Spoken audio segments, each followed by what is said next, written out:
Hello, everybody. Welcome once again to another episode of Tomorrow is Dead Season 2. We, as per usual, our announcements are, go check the Discord. Hey. I know it may seem like it sometimes, but we, in fact, have no ability to see the future, so I cannot tell you what's happening this week. But that's what we have an announcements channel in the Discord for, so go check it out. I will also say, because I forgot one time and now I will not allow myself to do it again, we have merch for this show that you can get literally right now if you wanted to. We have the collage tees from Season 1, with all kinds of cool items of significance from the season, as well as little Easter eggs and things like that. So go check it out. You should get one. I should get one. I don't know why I haven't yet. I just keep forgetting about it. Anyway, don't be like me. Get Go it. get it. But yeah, so that's pretty much those are our announcements. Yeah. That's it. Cool. Thanks. I practiced that. Can't you tell? I think. How's everybody feeling this at the top of this episode? Ha! Great. I'm honestly kind of excited. Yeah. The other shoe has dropped and everything's out on the table now. So, The other shoe is dropped and it's covered in Stinky. Mm-hmm. It's stinky. stinky pinstripes and zombie droppings. Ew. Zombie droppings. Okay, well, zombies poop like deer. They leave pellets. It is canon now. Yeah. Casey's first and best plan is to put 2 mirrors over a very tall pit, and then say his name 3 times. Great. Perfect. Yeah. Facing each other. That works. His name? Oh boy. All right. Anyway, we're gonna before this devolves any further, we're gonna go ahead and jump into the title sequence. We'll be right back.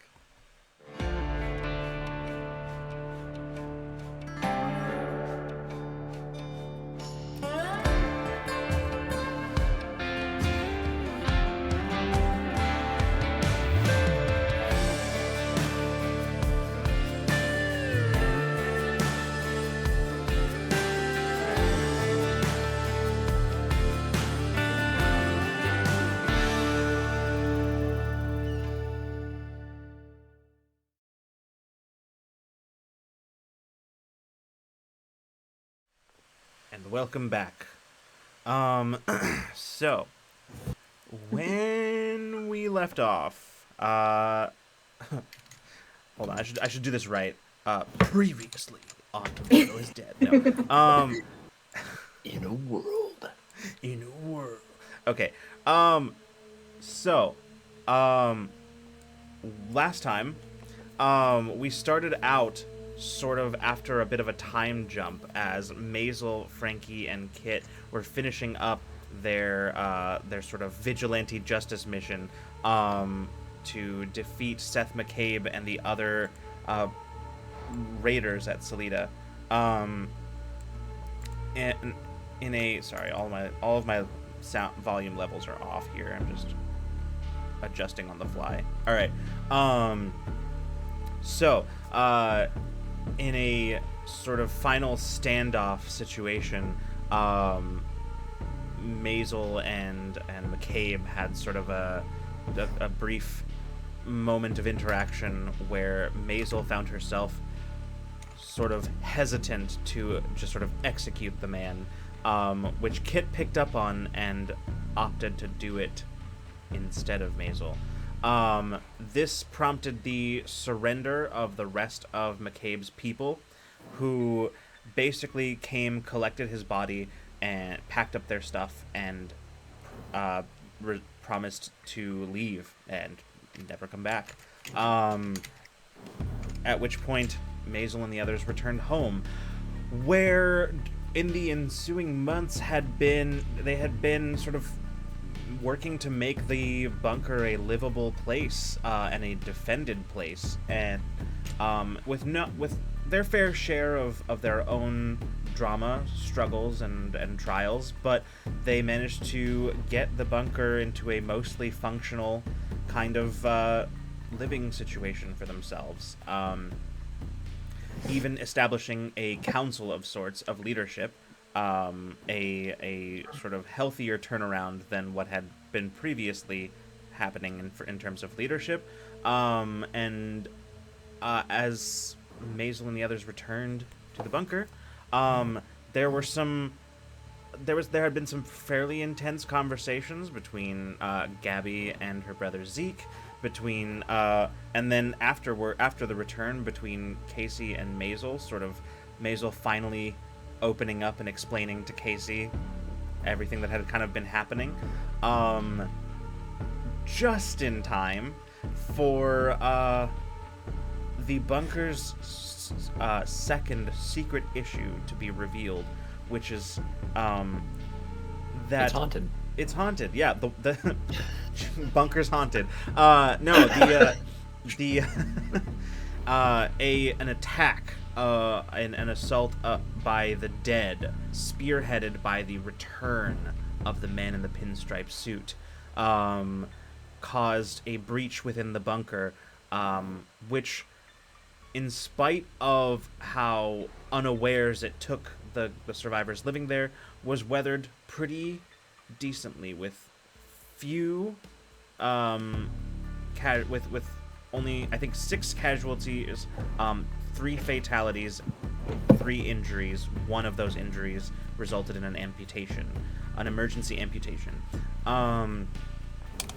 But more disturbing was the realization that not only was the Pinstripe Man responsible for this breach, but potentially had been responsible for previous ones as well. That those at the refugee camp shortly after originally being rescued, and the one at the university, as well as one that Kit mentioned she had witnessed herself.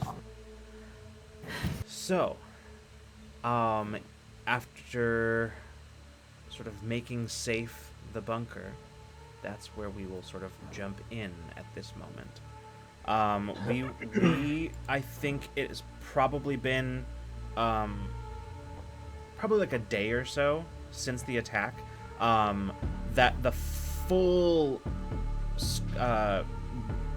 attention of the entire bunker devoted to securing the bunker, making sure that there are no remaining dead within the walls or within the bunker itself. The place has been largely cleared, and I'll say at like the next council meeting, Hall is reporting in, just sort of says, and yeah, all other sections have been secured. Last Casey, thing, I think, would have requested everybody be here for this one. She's sort of looking through the reports. She says, last thing, we found the breached vent to the outside and secured it as well. She just sort of shakes her head and says, there's no way any of us could have seen this coming. That it took an incredible amount of effort and strength on their part to break through that vent. This was a directed effort. Yeah. Which sort of brings me to our, I suppose, our last sort of point of order, which is a little bit of story time, because this isn't unique. Paul, you know how... Oh, yeah. Go ahead. No, go for it. Casey just says, I think, Paul, you know how our last haven went. James, I know Maisel mentioned it to you. Yeah, I was about to ask, how the hell did this happen? I mean, directed how? So, maybe a week after all of this started 3 years ago, we were trekking back to our hometown in search of family, friends, anybody left. and we stopped at a gas station. Kit and I were inside, the others were out gassing us up, and we heard something trying to talk from the back rim. And it was that thing that we saw last night, the creep in the pinstripe suit was trying to talk to us or something, and then just out of nowhere there were no dead in sight, and then there was a horde of them. It didn't come for us like it did last night, but swarms of them came after us. The only way that we got away was Gabby holed up in a car, set the alarms off, and then hotwired it later to get away. Pinstripe was controlling them. Yeah. And He came for us a few days later. We found Shaw holed up in our old high school. Thought we were fine until morning to get to his helicopter, but again, hundreds, maybe thousands of them showed up with him again. Our last two havens have gone, and we haven't seen him, but it's kind of starting to click together now that it's fine for a few months, and then a horde shows up out of nowhere. There's just sort of as you sort of finish speaking, there's just sort of a collective silence and exchanging of glances as people sort of take in this information.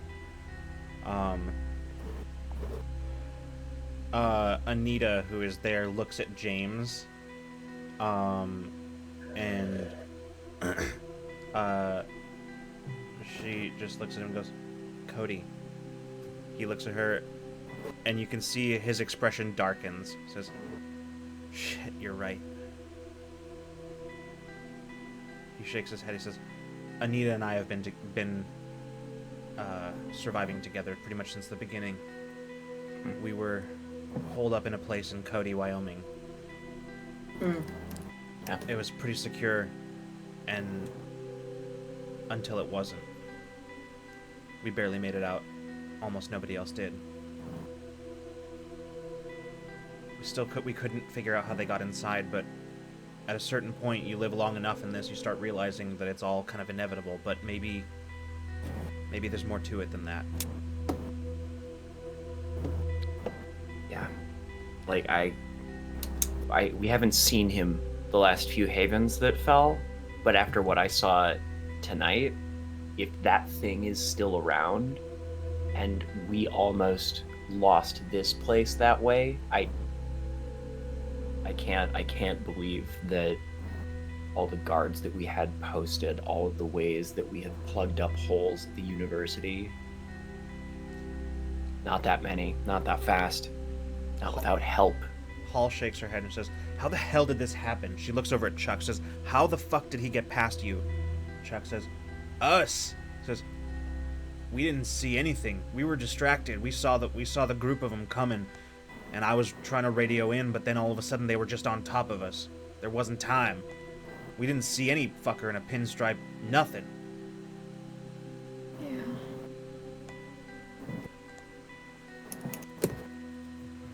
How did it get in the bunker? Demian, who's sort of sheepishly in the back, sort of steps forward. He says, I opened the door." I'm just glaring at him. Yeah. He says, I don't know what happened. I was watching him, and the next thing I knew, I was waiting for Hall to get in touch with somebody outside, but then I don't know. Next thing I knew, my hand was going for the button. Check him for bites. Next thing you knew. Check him for bites. He sort of looks around and says, of course," he says, I haven't been bitten, but you're free to check. And he starts, Pinstripe controls the dead, not the living. I don't know. He says, I'll just if anyone else is I think motion the Kai over. Yeah, or Kai whatever. definitely starts kind of helps him take off his jacket and starts checking him over. He says, I'll stand by just in case there's a bite and we need to tackle him or something. he says, it's not like The thing is, it was me. I did it. But it's like, it just seemed like the right thing to do in the moment. Okay. I don't know. What, so Pinstripe Lich can use mind control now? Is that what we're taking from this? We watched him. We watched him throw somebody without touching them. Yeah, he levitated a hole. I'm fine, by the way. And Did that happen to you? Okay. Like Hall and Kit, both of them.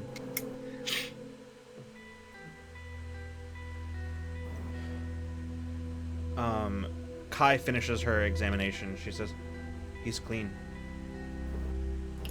It might not just be that he controls the dead. I mean, all the dead disease is in all of us. If we die, we turn into a zombie no matter what. Maybe he controls that?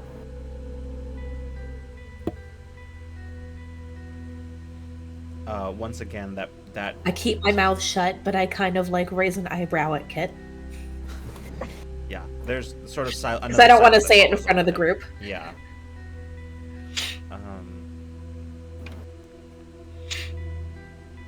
Casey definitely like makes eye contact with Kit, and then just like a combination of like, you okay? Bombastic side eye. Yeah. I feel like at this point, also me and Frankie kind of know a little bit, so we're just like, whenever you're ready to like start talking, Kit. Probably not in front of the group, though. Yeah. Because we're in place. Have we seen him do this before? I don't remember any sort of fucking telekinesis bullshit. Not the first time we saw him.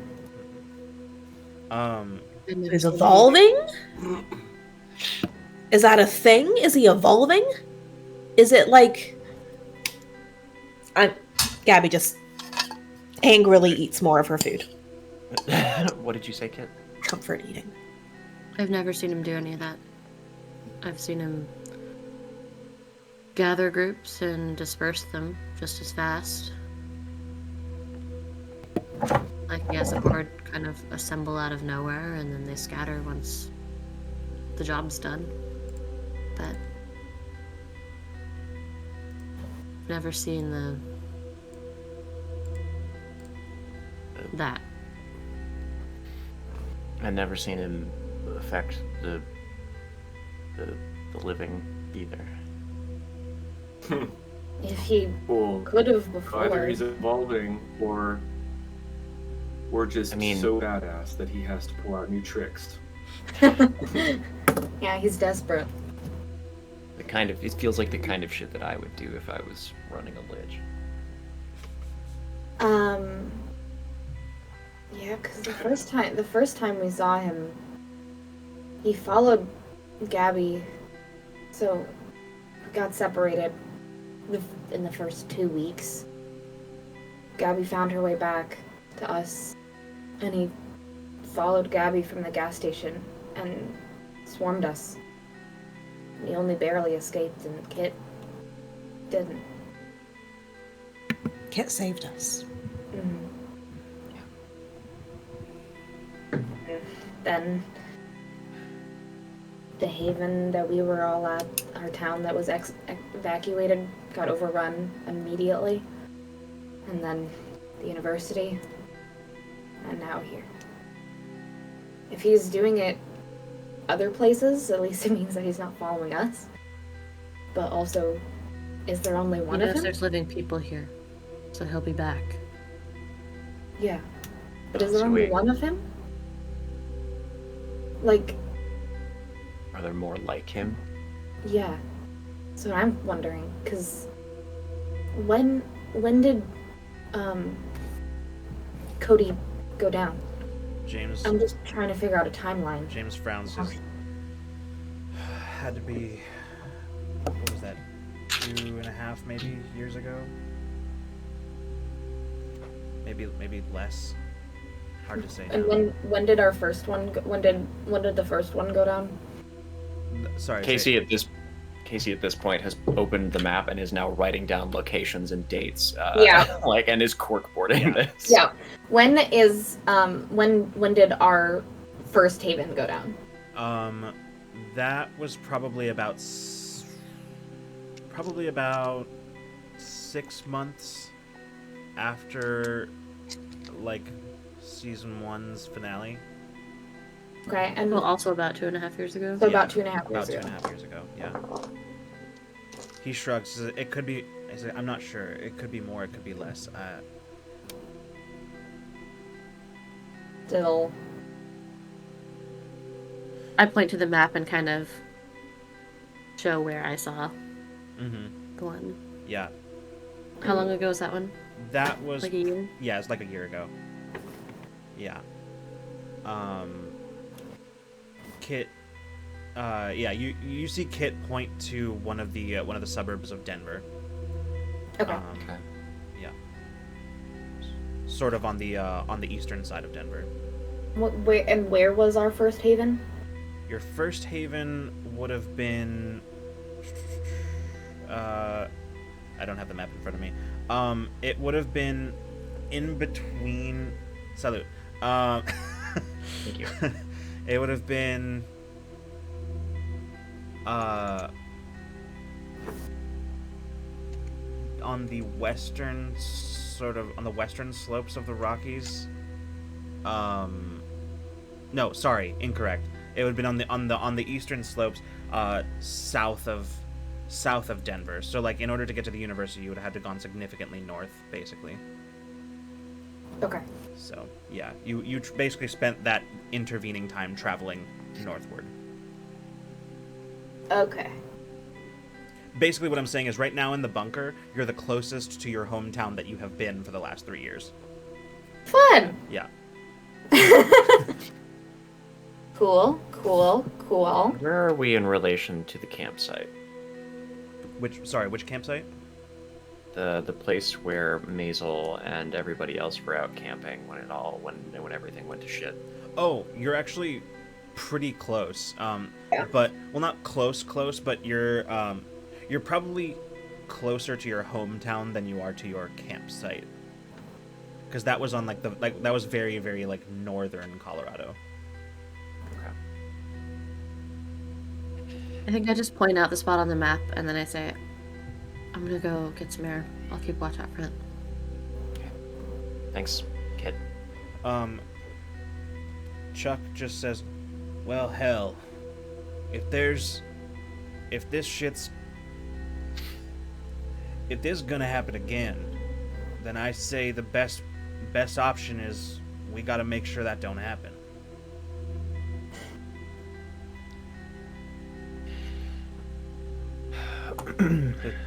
Look, all I'm saying is maybe it's time to stop playing goddamn defense. What, and lay a trap? No. It's easy to say, let's not let it happen again when we don't know how it fucking happened in the first place. We don't need to know any more than we already do. We know this fucker came in and controlled him, pushed him to a place we didn't even think was a weak spot. So, But we don't know how. Yeah, it doesn't matter. Not if we take him out of the equation. Again, how? Other than waiting for him to show up. We have no way of tracking. He's got new shit that he can do. We don't know how fast he travels either. The fact that around 2.5 years ago and 2.5 years ago, Cody fell and our first haven fell, and that was in Wyoming, and ours was in the bottom of Colorado. This happened the whole. And the other one that Kit witnessed as well. I mean,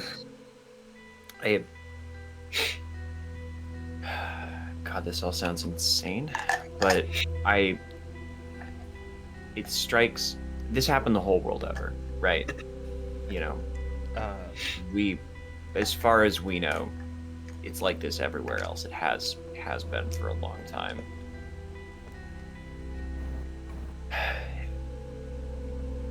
This can't be the only one like That's this. what I'm thinking. He can't be the only one. There's probably another one, maybe more, out in Wyoming, like our version of Pinstripe Chucklefuck.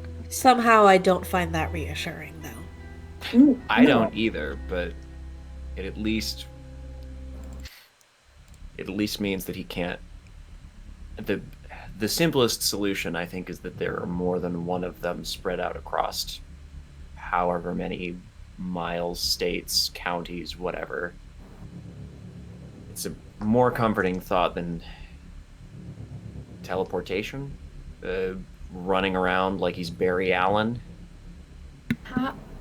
This might seem out of left field, but how many spires are there in this state? Shaw frowns. Says, I don't know. He says, when I was still flying. He says there was one in southern Wyoming. There was one in eastern Colorado. There was another one. Kind of frowns. Says, I think. I'm not sure.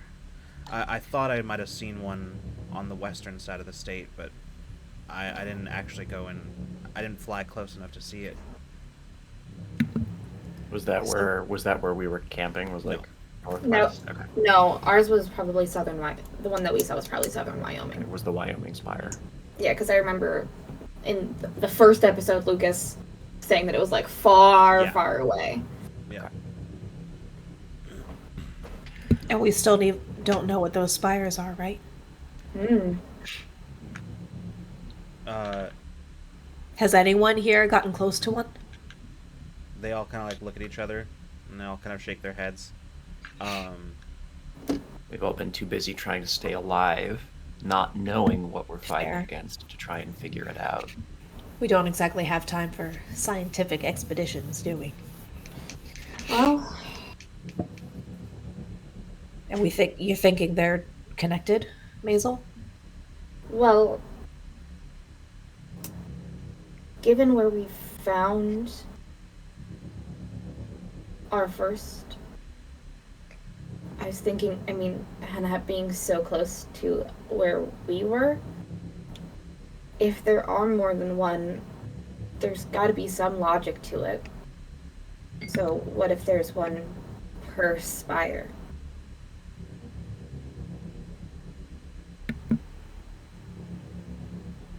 It's not a bad running theory. Do we even know if this one is the same one? I mean, aside from the pinstripe I don't know. Kind of- suit. Right. I don't think most of us got a good look at it this time. Casey. Shaw just says, I did when we were pulling up out of that stadium. Says, I went over the security tapes from the other night. It's the same. It's guy. the same one. So not just a company uniform. I think Casey actually laughs at the words company uniform. I don't know. It seems organized. I'm sorry, I'm just trying to imagining branding for Eldritch Zombies R Us. James at this point like kind of looks around and notices like the rest of the room is kind of like getting really like restless and whatever, and he just sort of says, tell you what, let's adjourn this for now. Everyone go back to your duties for the day. The council will reconvene and we will talk about what we know what to do. It's like, yeah, this may be the most pressing issue right now, but it's not our only issue. We've still got work to do. So this doesn't change any of that. And as everybody sort of like nods, everybody except for the council sort of starts dispersing. Council plus, right? Starts kind of dispersing, going about their, Yeah, I think we look at Casey and it's like, should I leave? I Holding want to my book turn of to notes. our core group, Mhm. actually. Turn to our core group and say, we need to go. at this point. Well, I I was waiting for that moment, Okay. right? Okay. So I wanted to turn to the core group and say, we need to go check on Kit. Yeah. I think we have a lot more catching up to do than what we've had time for. James just says, Yeah. then why don't we all take a break for now? We'll come back together and figure out what to do about all this. Maisel will just rip the page that she was writing in. Well, she has 2 pages. One, though, she had one where like all of the other notes, and then she had one where she drew a very kind of like sketchy pinstripe man and like all of the lists of his known powers, and we'll just stick that to the board. Okay. Casey feels a deep appreciation for her friend. We'll just stick this like wanted poster to the board. Okay. The council sort of disperses a little bit. What are y'all doing? I think we should go find Kit Okay. together. She said she was going to get some here. She's probably up top. So, I think in this moment we will cut. So I'm bringing my We guns. cut to Kit outside. Is that where did you go outside? Mhm. Okay. Yeah. Yeah. So Kit, as you sort of step out into the crisp, late winter air of the bunker, there's a couple of people who are still out, who are not in the meeting, who are staying out on guard duty, who kind of nod to you as you step out, and but otherwise don't really acknowledge you, as they're sort of focused on the surrounding areas. What is Kit thinking in this moment?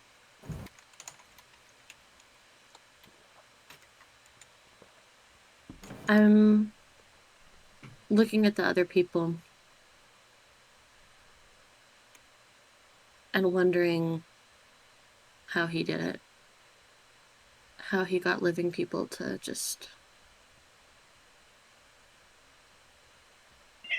follow his orders, and like through a camera at that, you know what I mean? Not even like in person.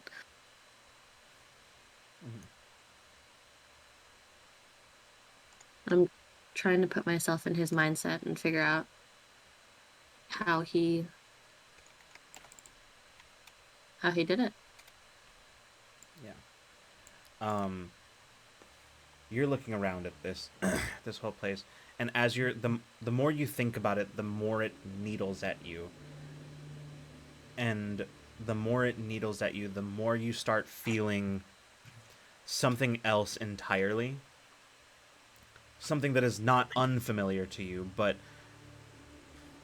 you find yourself facing kind of a northeast direction. And without even checking, you know, you're just that vague sense is always there.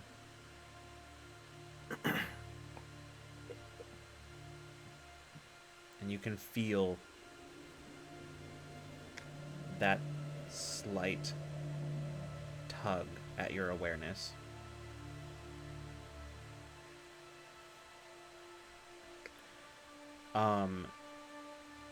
You stand there just sort of facing that direction, remembering the hospital, remembering all of this, everything that happened leading up to it, everything that happened in the aftermath, and you go into kind of basically like a kind of tunnel vision almost that I don't even think you're aware of in that moment right away, until you hear the sudden jarring sound of the bunker door opening behind you. And as you come out of you sort of snap out of your sort of moment there, you turn, and you see Gabby, Casey, Frankie, and Maisel stepping out of the bunker.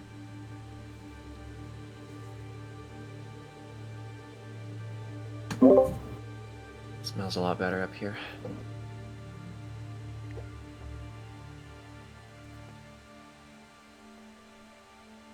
Yeah.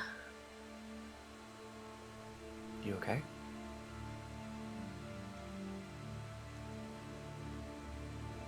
You kept...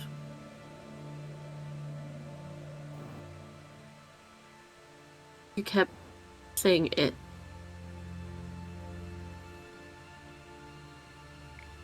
Yeah. Choice of words.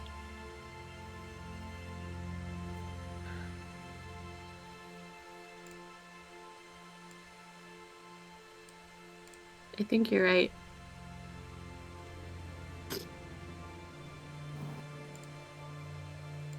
I don't...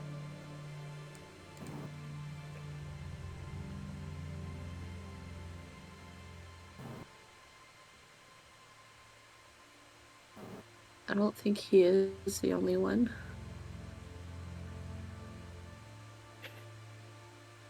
I really don't want to be.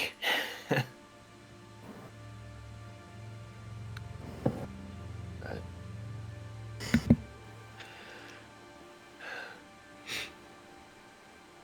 Whatever's going on, I know a lot that you haven't told us, so you don't have to if you don't want to. But you're you no matter what. and you're our friend. Mm-hmm.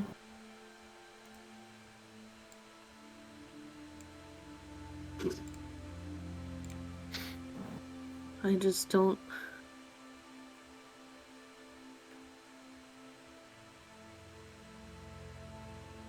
I don't know how he did it. I don't know why.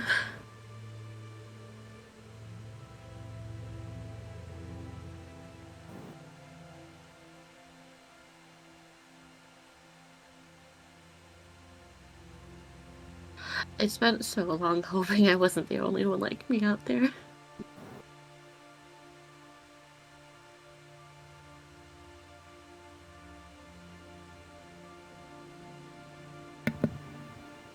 Did you feel anything when he was nearby, when he was here?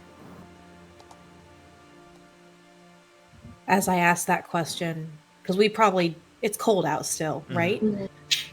I had this idea that maybe we'll grab like an extra coat or like a blanket or something on the way out, and I kind of like help put it around her shoulders or something, because it's cold and she's been out here for a while.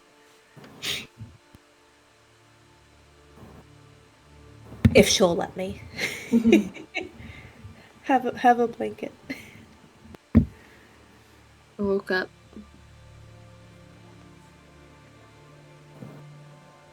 I felt like something was wrong.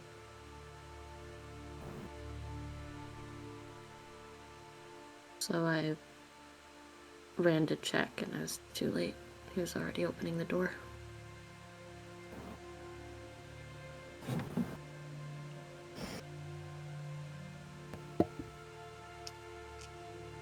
You thought something was wrong. It was like he was...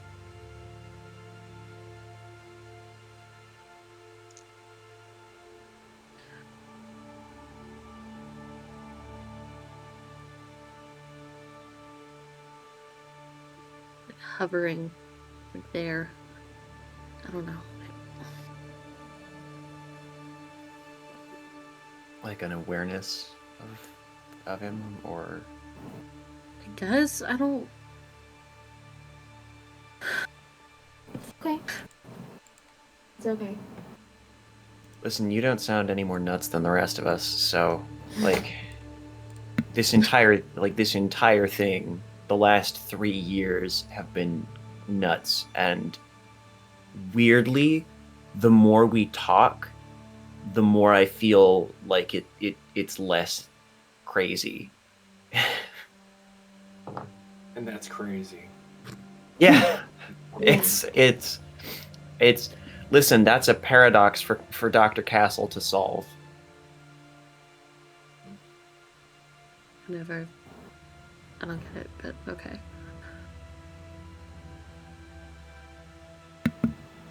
Sorry. No. You're standing up there talking about how there has to be more of them, and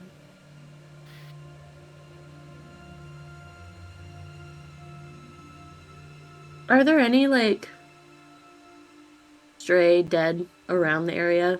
Like, nearby? In the trees or anything?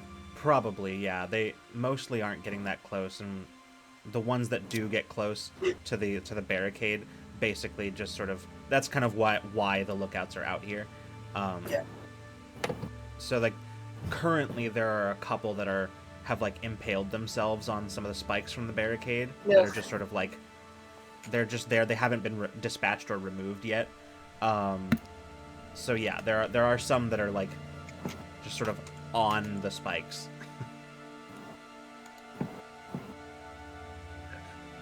I'm gonna walk towards the spikes. It's just sort of like reaching towards like your companions, but seems to be like totally not aware of your presence. I'm gonna stand right in front of its face. Yeah, it doesn't even turn its head towards you. It's looking at, I'm gonna say Maisel's the closest one. It's looking at Maisel and just sort of like reaching for just.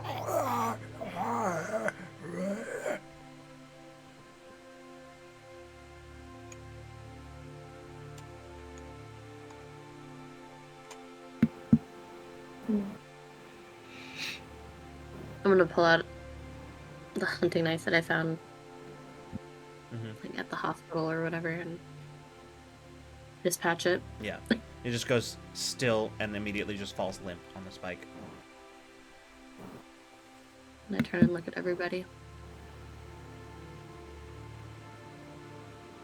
That's amazing.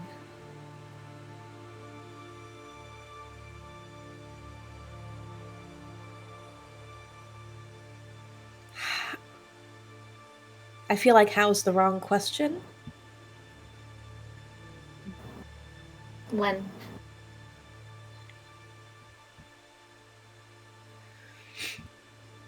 Since I woke up. Since first time. Actually, Allison. Oh. So, a thing that you remember in this moment, it's been a long time. That memory was buried. But you actually recall when you were back in Springview, and you were running for the fire truck. You don't, as you're thinking back on it, there were lots of them in the street. You, at the time, you didn't think much of it. You just thought you were moving fast enough and quietly enough that they just weren't noticing you. But thinking back on it, it's actually much more likely that they just didn't care. You were feverish by that point, and you were not being as careful as you probably thought you were. There's almost no way that none of them would have been... with the sheer number of them that you were running past, there's almost no way that none of them would have posed a problem otherwise.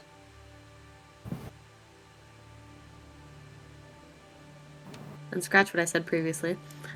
Heckin' lore drop. Since I was bit, I think. Oh. Casey's brain, like Casey's like brain is exploding right now.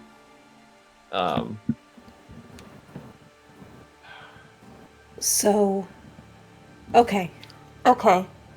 So We thought that we all had this virus in us. But clearly it doesn't affect everyone the same way. Or else we would have lost you. So regardless of how you feel, which is still important, and we need to talk about that. That came out wrong. I'm so sorry. I know. I'm glad it's not affecting you the same way, I guess is what I'm trying to say. We just need to figure out why, I guess. What if the others aren't some weird, alien lich like we were joking about before? What if there were just normal people too at some point? I don't know. Is that possible? Yeah. I mean, it happened to me, so. Happening, I guess? I don't know. Have you noticed any change in what you can do? In how you feel? Yeah.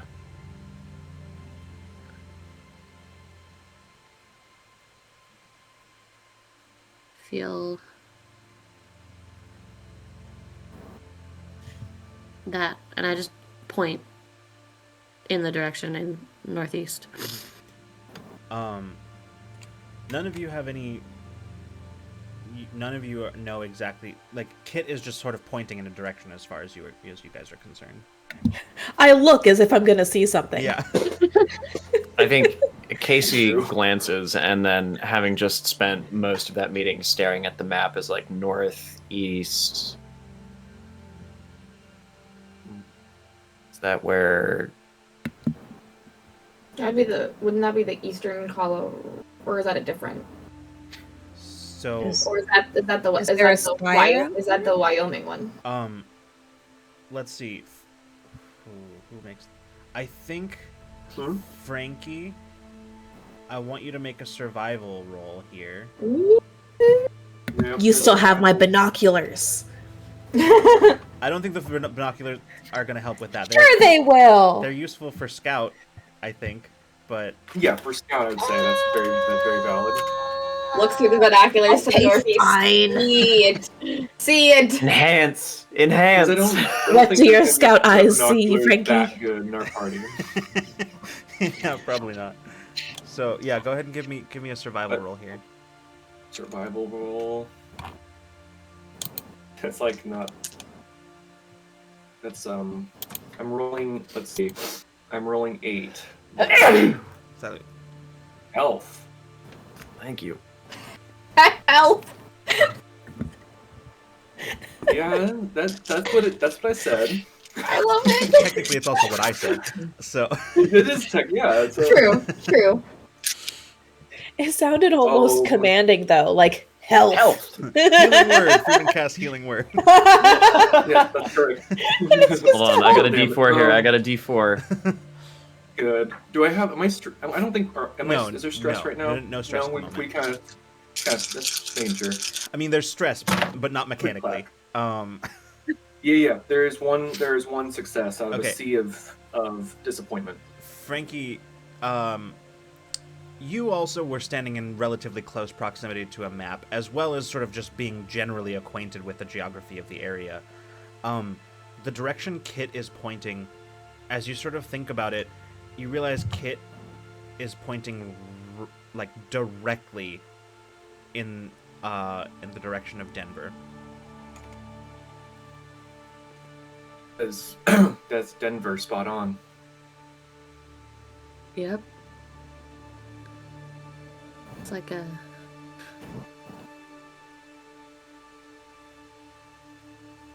I always know where it is.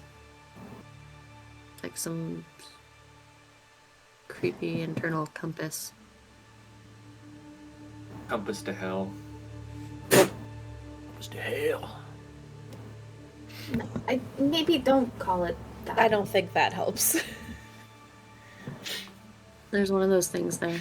The Spires. The spire. Huh.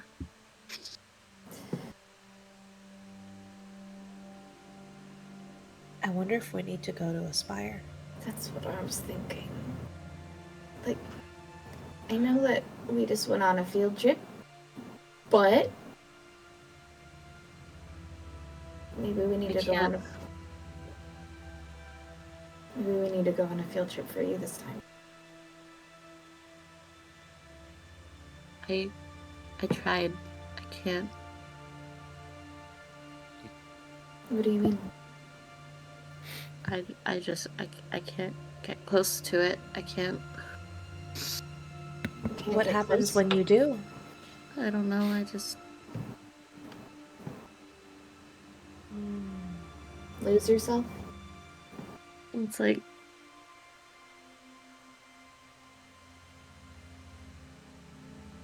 a lot, and it's just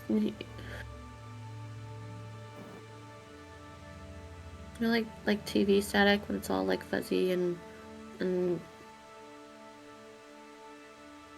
I don't know how to describe it. I just Okay. Like standing in front of the speakers at a concert. maybe I don't.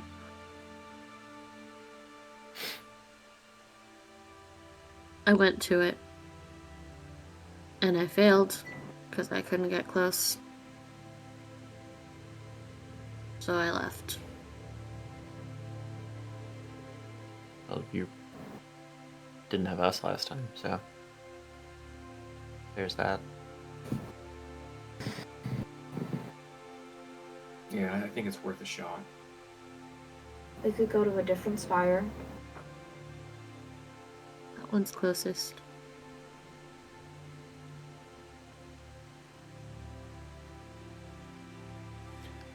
At this point, I think sort of Gabby, as you're kind of like looking in that direction, you see you see Valerie returning from outside as she opens the gate to the barrier and comes inside. She looks at all of you. She's like, some of the people I wanted to see. I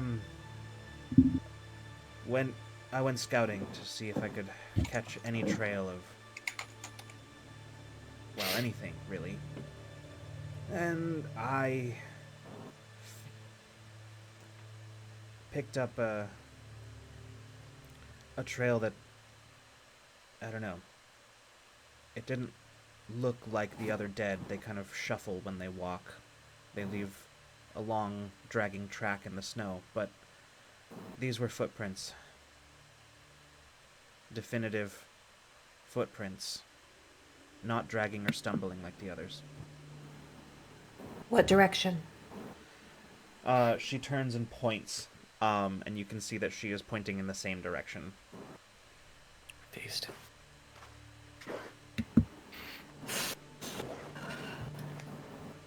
It is all connected, isn't Yeah.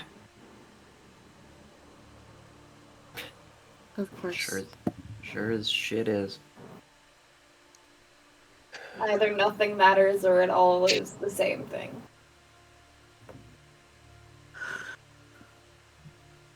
It's too many coincidences. It can't be unconnected. Sorry, this is Valerie, right? Yeah. Sorry, we've just a lot to process. You've just given us a puzzle piece. Yeah. That's what I And- was aiming for. It helped. Thank you. She nods, just, I'm gonna go turn in my report. Yeah. And Get she- warm. Yeah, she goes inside. And as she's going in, she passes Shaw, who's coming out. And he sort of skirts his way by her and closes the door behind her and walks up to all of you. And he sort of pauses and looks at all of you, looks at all of your faces, and goes, "That good, huh?" We're connecting the dots. It's a party. We're pretty sure that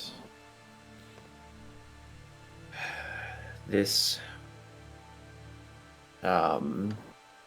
terribly dapper visitor that we've had over the last few years is connected to the spire over by Denver somehow. He frowns. He says, "I never saw a spire in Denver. Not when I was flying, anyway. Flew over it many times. When was the last time we flew over it? 3 years ago?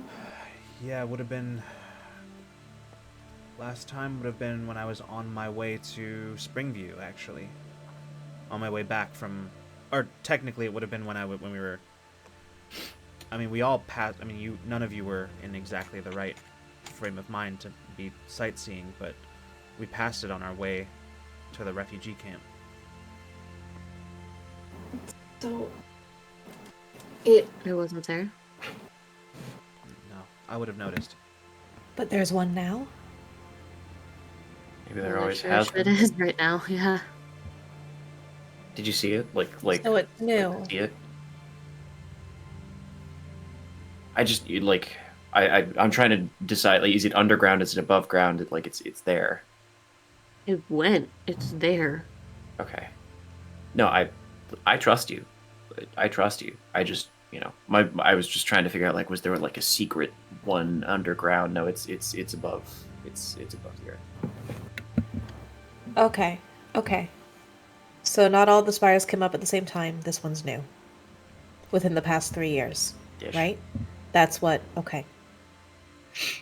they might not have all come up at the same time because they all didn't. came up.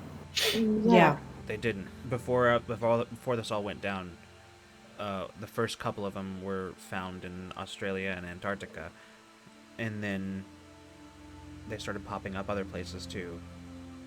I mean, I didn't see it myself, but I heard others talking about witnessing footage of them coming up out of the ground. Yeah, we saw one. We were literally on an earthquake with the one that was in southern Wyoming. We saw it rise up when we were on our way back from where we were camping back to Springview. Maybe. How long does it take to get out there? To Denver? Depends. I mean, if we took one of the vehicles, we could be there in a few hours. Yeah. Kit, you were about to say something? Oh, maybe they went for less populated places first. Wyoming has like the lowest population, like to land. Like, Mm-hmm. it's stupid. Sorry. No. No, it makes sense. Yeah. Because then if it didn't pop There up are in the city patterns until to it. later, Oh, that would be such a weird thing if it couldn't pop up in a place that living people were, and they had to get. Oh, I'm starting to be Casey. Oh. This honestly Casey, feels like like a Casey's plot line just in a going to D&D smile and give campaign. like her a little back on the shoulder and be like, "Good to have you back." This feels like a Hold twisted plot line in a D&D campaign. It does. That's what this feels like. We're going questing. It's a freaking twisted mystery. It pulls out a little Like- like memo pad notebook from her pocket and goes, I had to be Casey a bit too. Oh my Just You god. took little bit about it. notes? Oh god. I'm There's so different proud of you. I never wanted to be in a world where Casey was vindicated in that way. Listen, I shouldn't be like be this sort of like weirdly giddy, but at least I'm not nuts. Like, for once I was actually corkboarding about something that was kind of real, and maybe it gives us some kind of answers as to what the fuck's been happening for 3 years. There's different types of zombies and stuff. I'm sure you've noticed. So Yeah, there's the regular ones. We saw the fast ones. I know a few years ago, like few and far between, but we've seen them. There's that. that's how I got this one. She just points Ow. to her shoulder. Ow. Yeah. Kit, did you hand Casey the notepad or? Yeah. Yeah. Casey, in the notepad you see a sketch of something truly terrifying. How? Wait, what are we talking here? We're talking. Kit has sketched basically, a sort of large, deformed, sort of vaguely humanoid, shape that is, that she has also drawn in comparison, created a scale to sort of a regular human Little, person. little stick figure. Yeah. Yeah, there's It is- hulking thing, person, banana. Yeah, like- it banana for sale. Yeah, no, it is, he's, like, in Kit's scaling, it is, I'm assuming, like, a lined notebook, and I think the person takes up one line. This creature takes up, like, fully two lines. Anyone play Left 4 Dead 2? You know, before, Yeah. yeah, tank? Is that what we're... No. I think, you know what I think would be really interesting, Allison, if you'll allow me this particular indulgence, because you had there were some D&D books in the I did. in the Adventure Mobile. I found them. Yeah. There's a couple of different sketches in there that Kit has that are labeled, and you can see the smaller, fast ones are labeled Ghoul. The large one is labeled Ogre.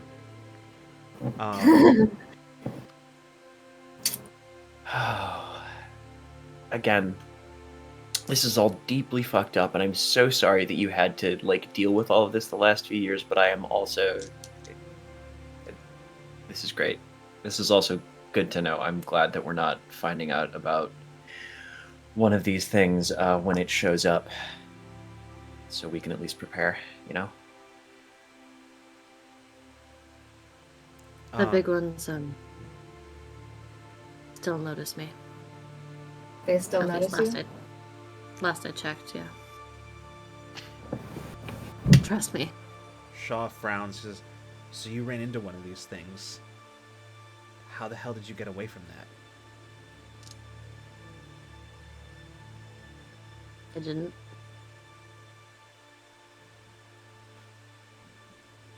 Yeah, it is.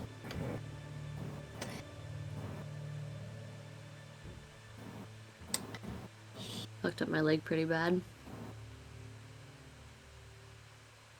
Thought I was gone for real that time.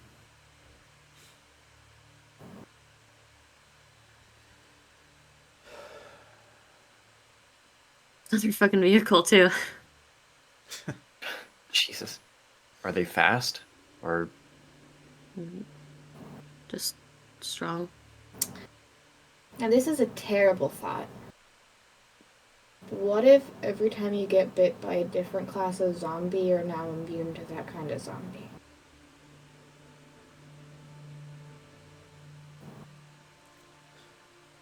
It's an interesting thought, but I don't know that I'm willing to test the theory. I don't want you to test it. No, we're I not just- testing that. I don't want you No. to test it. I just saying, because if that's the way that Pinstripe Man has been leveling up, That doesn't explain him controlling humans, though. no, but Yeah, maybe unless he's there's- like Unless the a human just ran up and gnawed on his leg. Okay. I don't know. When you I don't wanna know. bite me right Right. now and see? Are you asking? Just a little You nibble. cannot tell if I'm serious or not. I really can't. And I turn to you and I say, Kit, if this is a serious request, I will do it for science, but I am so confused and stressed right now. Like, okay, hear me out. There's a lot of pieces here, right? But I think the dead, the shambling ones, like sort of normally an unconnected, wandering horde, right? And when Pinstripes interacts with them, or I think, you know, he can corral them, right? Kit, you said that you know where the closest spire is, and he's headed in that direction. You said when you were close to it, it felt like static or like noise, like white noise, right? Yeah. So I'm spitballing here, but what if we're dealing with some kind of collective consciousness or connectedness, right?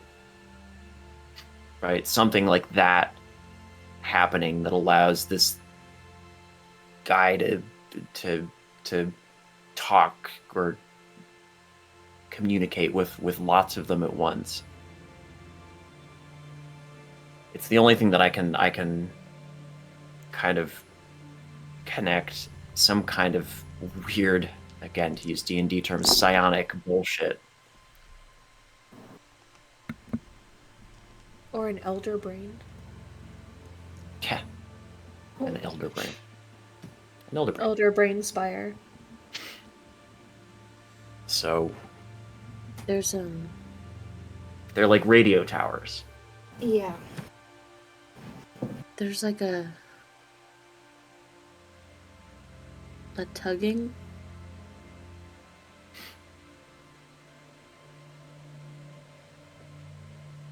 I don't know, maybe. I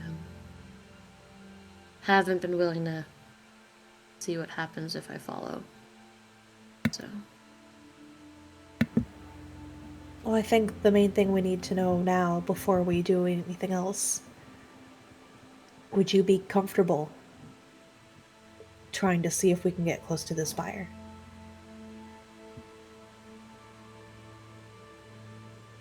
It's okay to say no. We're not gonna pull you kicking and screaming to go. If it causes you pain, if it's not something you want to attempt, we don't have to. We care more about you than whatever is around that spire. the dead can't get close to it. So you're saying that if we get close enough to this thing, then we'll be in the clear from the dead at least? Yeah.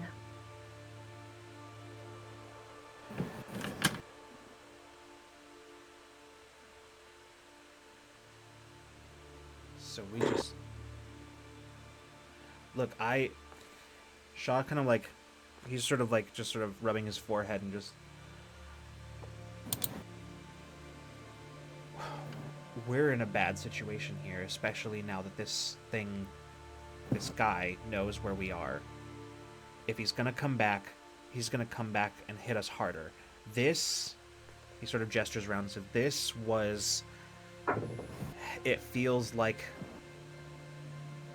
Testing the waters. Yeah. Mm-hmm. Next time, he'll come back with worse and more. Mm-hmm.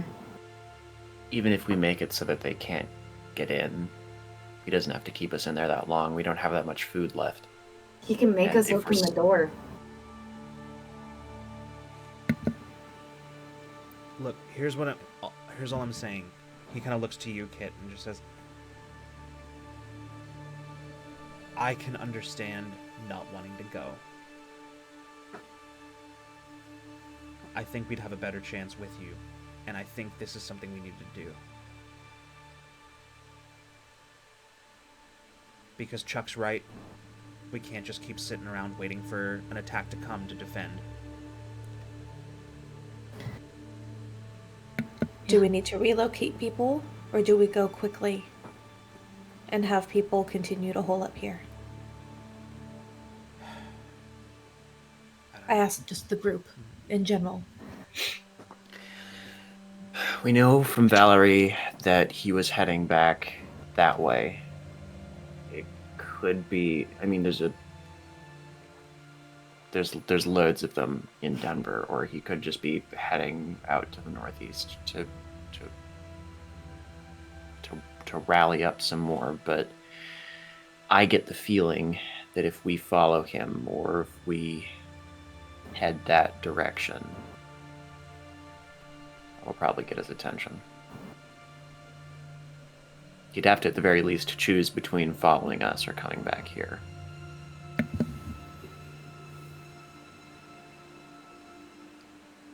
Either way, time's sort of the essence. Yeah, getting his attention is terrifying, but it sounds like that might be something we need to do. In spite of everything, I still think we don't have anywhere safer to send people than the bunker. Mm-mm. No. So 2 people per watch. Have a different person operating the door from whoever's watching the screens. Yep. Yeah. Yeah, we gotta change the defenses here. Can't risk it. We know what he's capable of. At least more. More of what he's capable of now. Take whatever spare metal we have, fashion some grates, bolt them into all of the vents to the exterior, multiple layers of it. Chuck just got that welder up and running, so that should help us out. Good. That's a good start, and then it'll stretch us a little bit thinner, but more people on watch more people together at all times. Can't get everybody at once. No one scouts by themselves anymore. No. Buddy system for everything. Yeah, I agree.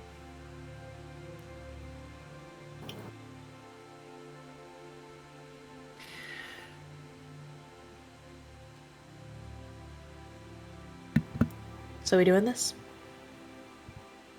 Yeah, we got to talk to the others about it, but yeah, I think we have to. Yeah. We know bullets worked this time. Right? Enough. More or less? Yeah. I think Kit Had an was, effect. Kit was close enough to see. Was Maisel close enough to see? I can't remember if Maisel was close enough to see. I'm not I sure. think so. I thought. Maisel and her so. are close to each other, I think. Yeah. Yeah. So then I think Maisel, you both of you would have seen Kit's firing at this guy. Like it did damage. Like the body shots didn't seem to do a whole lot, but the one that Kit got like right to the head, the face shot. It wasn't until that happened that immediately after that is when he turned and ran. Yeah. It's got a weak point. His head. Makes This sense. is very disconcerting that he has a sense of self-preservation. Yeah, the rest of them don't really. Well, so do I. Yeah. Yeah. Now I gotta wonder, like, is this guy like some kind of fucked up death cultist, or is he enthralled by something? Is it circles within circles, you know? And I'll be honest, the pinstripe thing is still seriously throwing me off. Yeah, really. Was that before or post-apocalypse? Maybe when was that actually- decision made? Okay, hear me out. We dig a spike pit and we put a mirror, like just kind of facing down towards it, and then we all just chant Beetlejuice a bunch of times. Frankie like actually rubs his eyes. I need to get something for my head. You see he has a big bandage on his head, so he's gonna go see to it. I'll help. Shaw just says, "Yeah, a little chilly out here to be having meetings." Shaw, just out of curiosity, how much do we have in the way of explosives? Not that much. We found some dynamite a while back, but I had Ron disassemble it to make gunpowder. Yeah. I know where you might be able to get some. You telling me that there's a mountain of plastic explosive down in Salida? They couldn't have carried all of that. You make a compelling point. Oh no, it says. Okay. Way to go, Batman.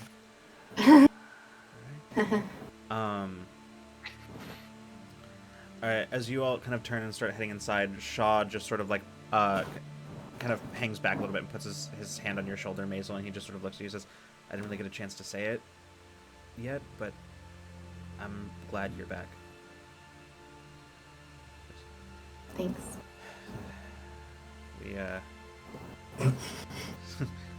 We missed you around here. I'm sorry that I left so suddenly. I get it. Really? Well, a little. As much as I can, I guess. I don't know. When everything happened with my dad back at, I just wanted to run. Yeah. I wanted to be anywhere else doing something. Yeah. More than just running, hiding, whatever. Mm. So I get it a little.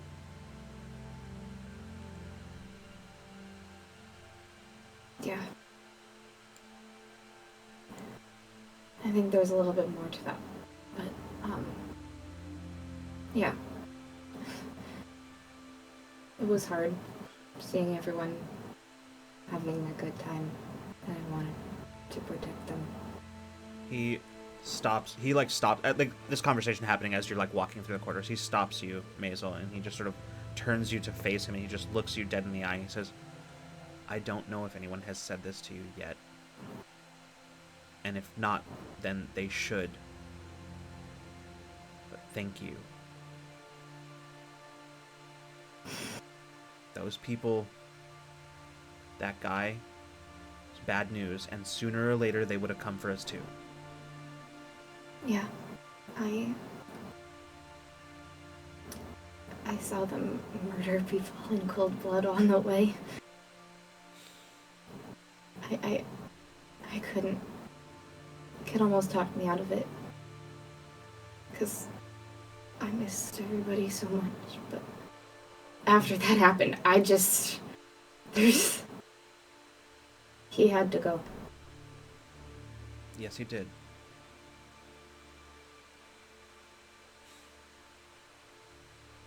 I just put my hand on his hand.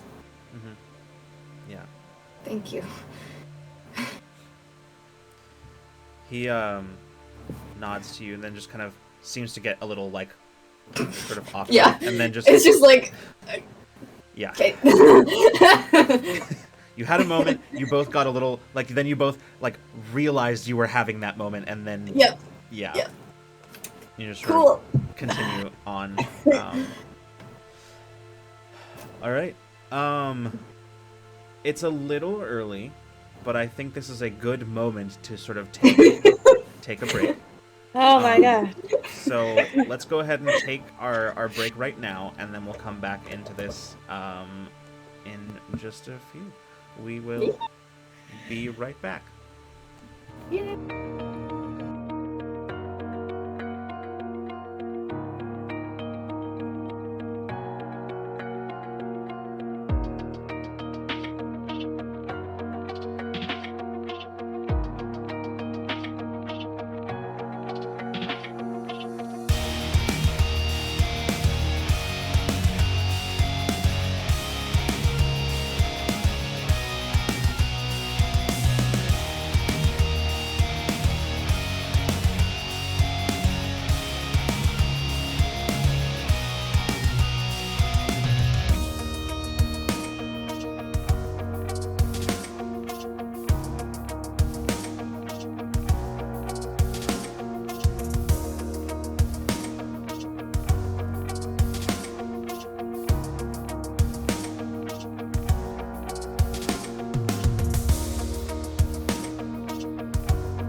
Welcome back, everybody. So, when we left off, there's a lot of furious corkboarding going on, and both literally and metaphorically. So we'll come back in as you guys have come back into the bunker. Just as so that I kind of have an idea of like where to set the next scene. What exactly are you guys going to do next? Are you jumping straight to like talk things over and make a plan, or is there other stuff that you want to do before that?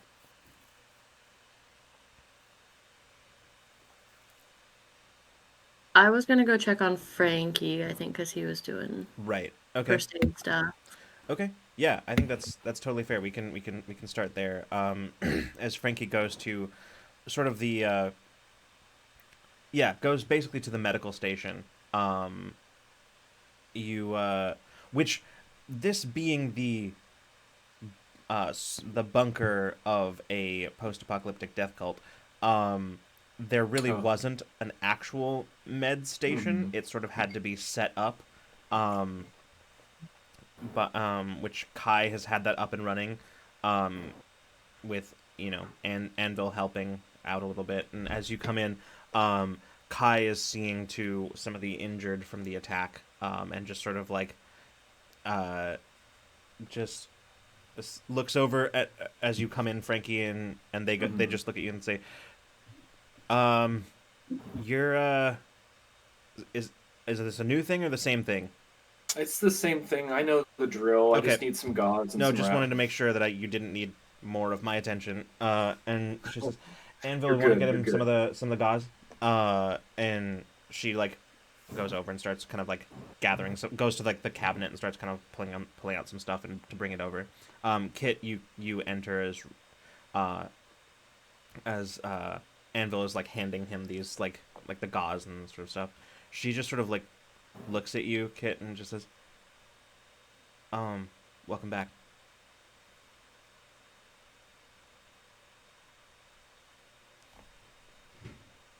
You know where my backpack is? Under my bunk? She looks at you and goes, yeah. Front pocket. There's a couple bottles of nail polish. Help yourself.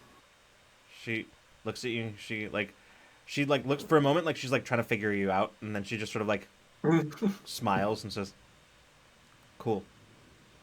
And then she just turns back and goes back to like helping. She kind of like gives another glance over her shoulder, and just kind of like, just sort of like smiles again when you make eye contact, and just goes back to like working around. And just I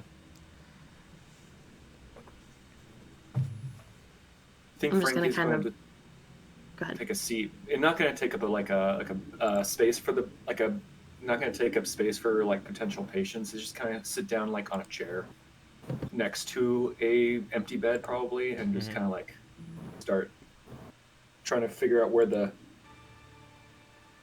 wrap like starts, where so to take off the old one to put on like some fresh bandages. Doing okay? Yeah, I got a little less hair than before, but didn't think that was going to happen until I was in my 40s, honestly, but here I am.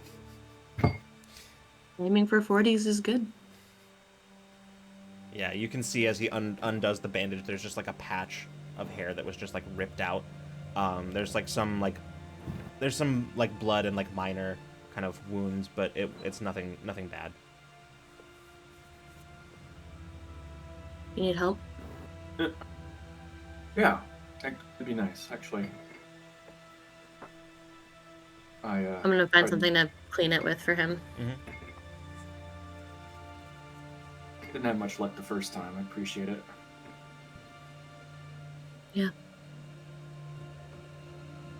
It's all this hair.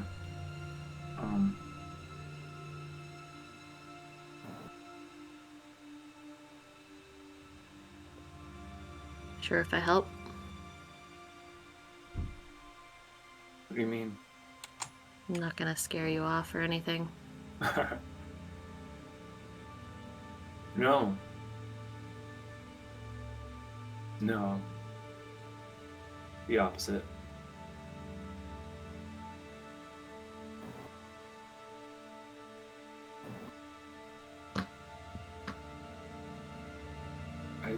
like don't get it. Yeah. What? What don't you get?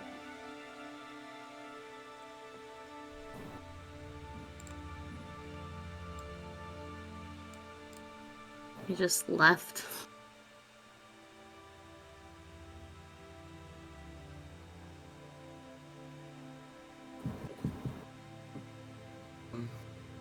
No goodbyes, no warning, nothing. You were just gonna. No, I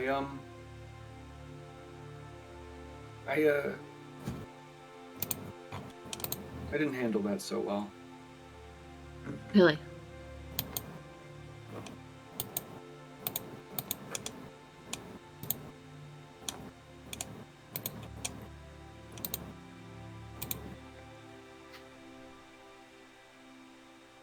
I wasn't sure. What was gonna happen? You were just gonna leave for months and then maybe come back, maybe not? I always come back. I've left plenty of havens, and I always came back. That's why I left. That's why I was sent on things. I got in really sticky situations.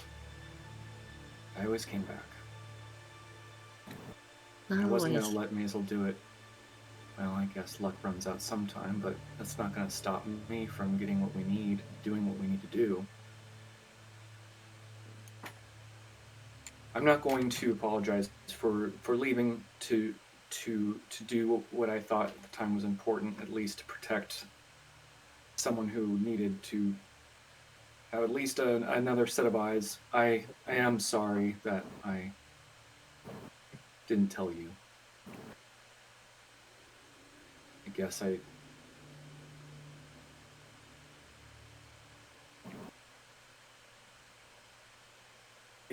didn't know. I thought you were gonna.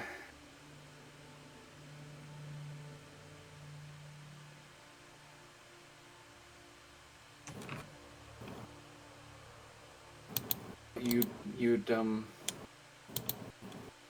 didn't want to see me or talk to me. I wasn't sure what.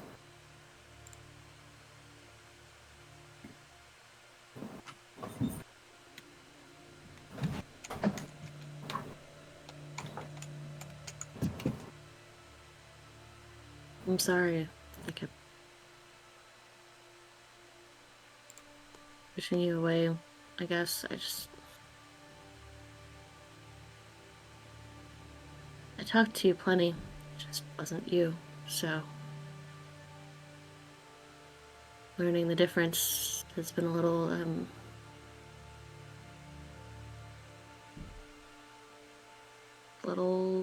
much, I guess. Careful where you put your finger. Oh, Shit, sorry. well, let's keep talking. You sure you want to? Not afraid of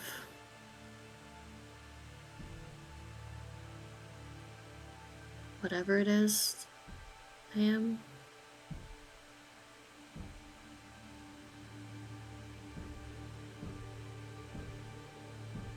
You... No, I suppose I should be, maybe, because there's an unknown thing, but at the same time, I can't. I don't want you to not be around me.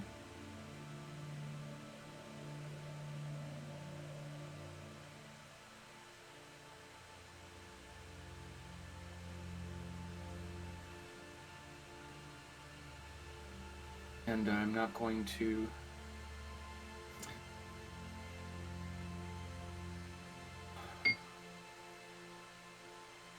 And he's going to like just kind of hold your hand a little bit.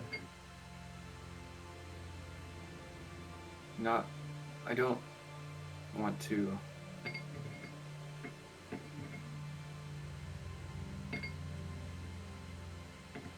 I'm gonna leave you alone.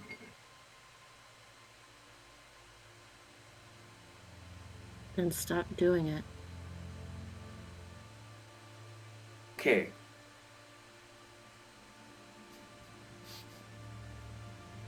Okay. Fair.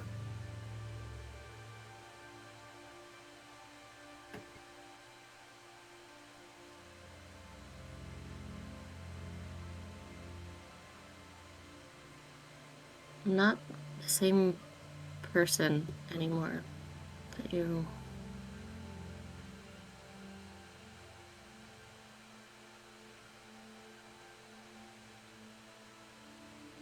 That stayed behind.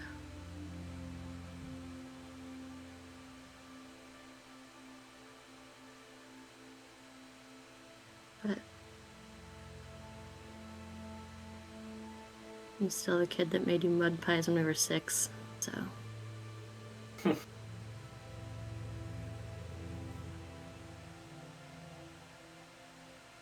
remember that, huh? I liked that house.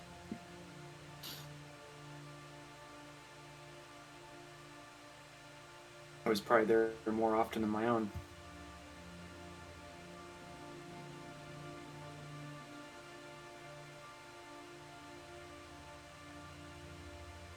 Yeah.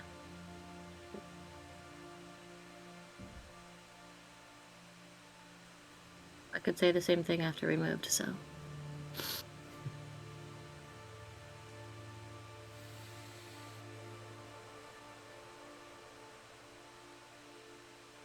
I missed you.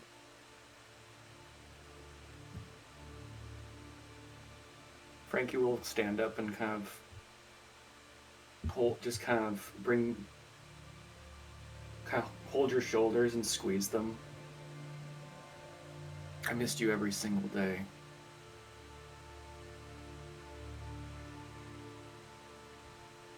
And that changed me. Now you're back.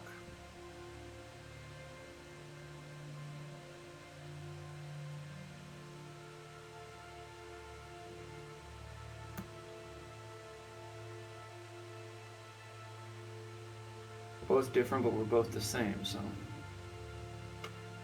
He pops a Tylenol. Yeah. Well, maybe we can stop avoiding each other then. Right here.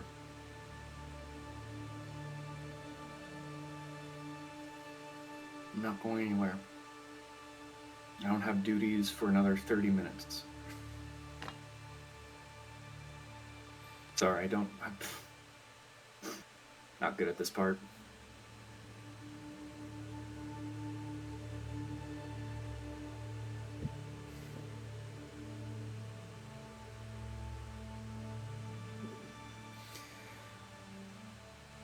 Yeah, sorry. Yeah.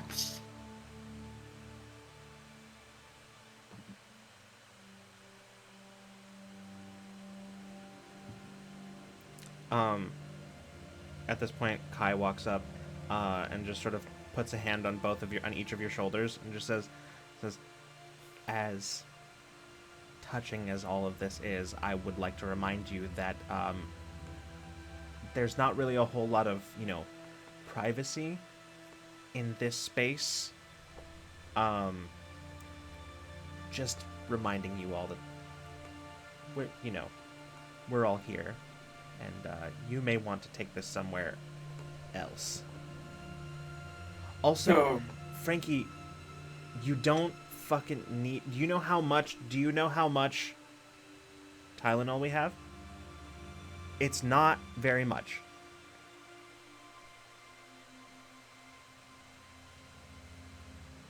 Just fuck it, whatever. Just get out of here. Get out. Shoo. I'm just gonna walk out, and when the door closes behind me, I'm just gonna stand there and laugh for a minute.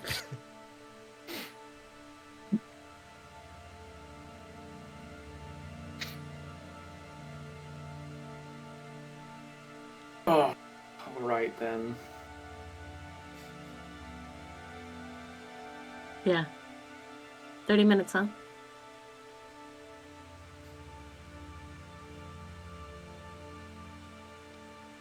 something like that. Yeah.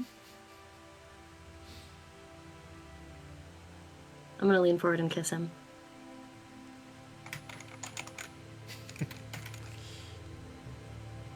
Kiss it right back. All right. I think that's a good place to cut elsewhere. What is anybody else doing anything at this particular moment? Scriv, I believe you're muted. I'm in the middle of filling my backpack with, whatever grenades and stuff that I can find. Yeah, Zeke. Snacks. Zeke is like, And I just kind of, I feel like something happened. Zeke's like laying there, helping you lay out stuff, and just Zeke's there helping you lay out stuff, and that That's all. I feel like something momentous just happened. Okay. I'm trying to remember everyone's favorite snacks from like the last time we took a road trip, and pack all of those alongside the ammo and stuff that we're gonna separate pockets. There's Separate pockets. gun ammo, and then there's people ammo. It's all in there. Yeah. There's fuel. Yeah. We got your Pop-Tarts. We got your Oreos. Everything you guys would want. Jerky in there for Frankie, like. We got the jerky. Quick fire. Everyone's favorite snacks. You know Go. that the jerky that you have, Chuck made it. Like, We call it rustic. yeah. Homemade Yeah. venison jerky. Somehow dude, he made it taste like maple. Honestly, Maple jerky. and like this is me speaking, the GM, Lucas, which is that honestly the best way I've ever had venison is as jerky. So, it's delicious. Anyway, I think we've also canonized that Chuck is a fucking savant on chopped nights. So like, yeah. Oh yeah. Chuck is the provider. listen, Here. Casey is of the firm belief that if we gave Chuck the ability to have a moonshine still, that man would make the most outrageous stuff. I don't think we have to ask. I think it's probably already happened. Yeah. I think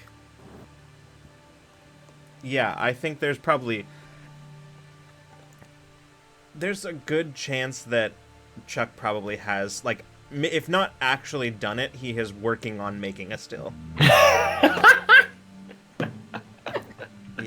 Of course he is. Why do I feel like Zeke might know something? Yeah. That's very Chuck. So, anybody doing anything else at this moment? Or do we want to jump straight into planning?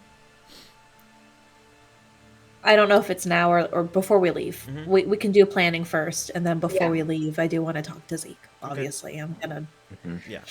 because he's not coming with us. Right. So, we've got, I'd say it's probably, it's council. As everybody is, yeah, the council is, it has once again assembled, and some of the basic information that you guys have has been shared with them. Some of the pieces that you have, like, kind of put together in the last short period of time. So, as you're just sort of finishing up, giving everyone the basics. James sort of frowns and says, I don't know. The reasons behind this I get the reasons behind this. It just seems a little risky. As much as I hate to agree with Chuck sometimes on matters of tactical import, he's kind of right about this. We have to. Shaw said it best earlier. This was testing the waters. The pinstripe guy displays some clear kind of intelligence, and for the first time in 3 years, we have more pieces of the puzzle to all of this than we've ever had. I think this represents an opportunity to make us safer here in a way that I don't think any of us ever have been. Full stop. So it's risky, but it's just hard to ignore the pattern over the last few years. I feel like I know what's going to happen, and I don't know how many more times all of us can confidently say we're going to be able to get away from it. And as safe as this place is in some respects against the regular undead, there's only one way out.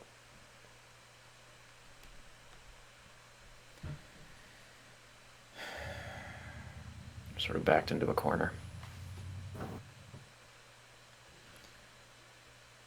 Okay. So then, how do we do this?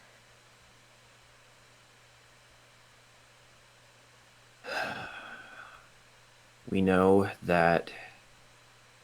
what direction he went in, and we have a trail that we can follow if we leave before, the signs of it disappear. So we can follow him. We know that he's headed in the direction of one of the spires, and Kit can take us there. She knows how to get to it. She's been there before. So we'll need enough people to be able to fend off zombies on the way there. We'll need enough to deal with him, but not so many that we draw a lot of attention. Anita speaks up and says, there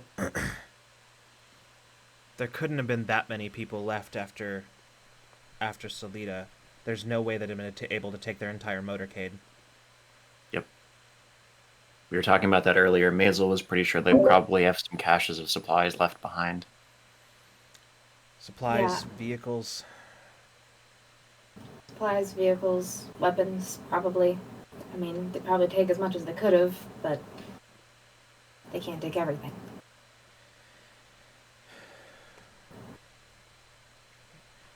Good work. Good work on that front, you three. Shaw steps forward and says, "Okay, so whoever ends up going, we gotta divide them up between vehicles. I think I like that plan better than putting quite literally all of our eggs in one basket. So maybe we can outfit some of those vehicles with barriers of some kind. Weld metal sheets onto the side of some of them. Give ourselves some kind of perimeter or something like that we could set up if we needed to. Control an area. I like it. Maybe get any means we have to make noise. Disperse any hordes in our way, things like that. Confuse them, have them going in different directions. Break them up if we need to. Yeah.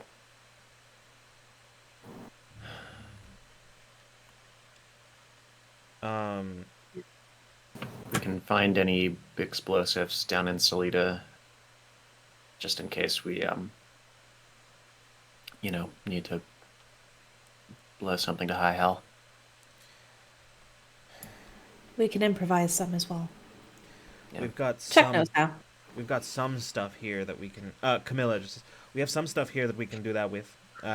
We've got some things we can take apart and put them together into some kind of more powerful explosives. We have still got a couple of those sticks of dynamite that we found.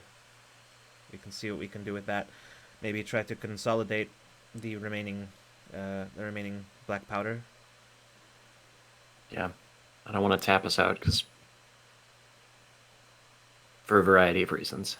I don't want to leave the people here at the bunker defenseless. At the moment, it's not going to do us much good anyway. It's not like we have any kind of ammunition press or anything like that, so we can't really. We were planning on trying to make our own ammunition, but we don't really have the facilities for that right now. So See if we might can as well find a just press when we're down in Toledo. might as well make use of the powder somehow.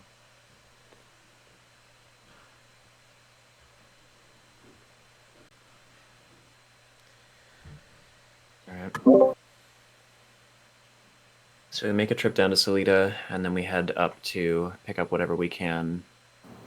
Take one or a couple of their vehicles to ferry everybody along, and then we head up to Denver. Yeah. Sort of the general plan we've got going on here. James points to the map. He kind of points this. We've got some reports from our scouts, although they haven't been out that far in a while, that there's a massive horde up on the highway, the closest highway to Denver. And now it's possible that it's been a while since they were out that way, but it's possible that horde has moved on or broken up. But there's a real possibility that might be something we have to contend with along the way. And the only alternative route is to go south a significant amount of time and go around, which would take us better part of a day, Yeah, maybe more. sucks. Suppose we can get an eye. We can get an eye on it, and then kind of make a choice from there. If it's Read still up there, there. then I'd So rather what- us not take too long to get out there. I think time is more of the essence, right? The longer we give him to travel, the easier it is for him to come back.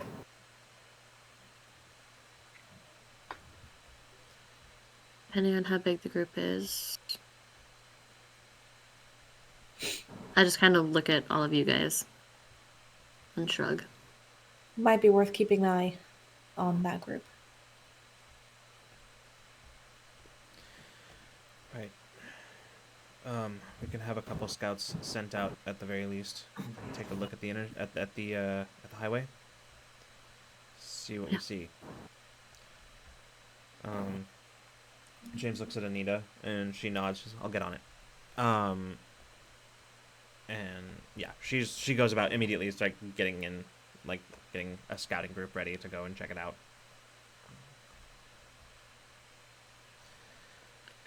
that just leaves who's going. I know the five of us. We've got the most experience with this. Hall immediately just says, "I'm going." Casey has been doing council stuff with Hall long enough to know that tone of voice brooks no argument and just nods. Yes, ma'am.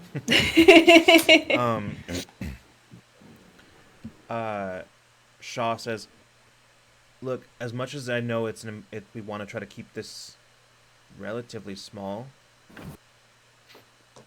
I think it's just as much of a mistake to go too small. You're going to need enough people out there to watch your backs, to deal with any unexpected horde situations, and to secure an exit route.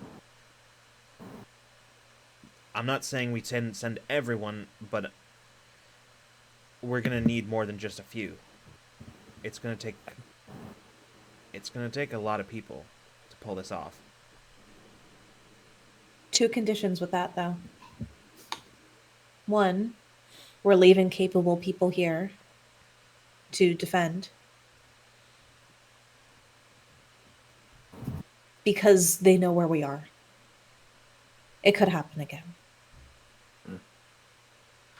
And two, whoever comes with us needs to understand what you're getting yourselves into. This isn't just a joyride. And I think we all know that. Some of us more than others.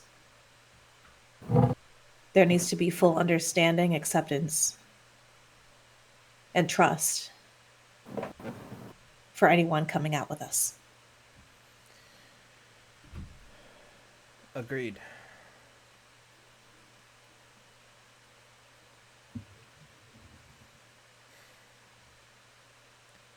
This could very well be something that not all of us can come back from. And we need to accept that. There's some kind of grave looks that are kind of passed around as it sort of eventually everybody kind of nods. James says, well, obviously, some of the people who stay behind should be on the council. This is normally the kind of thing I would volunteer myself to go on, but I don't think that in good conscience I can make that. I think I have to stay. You should.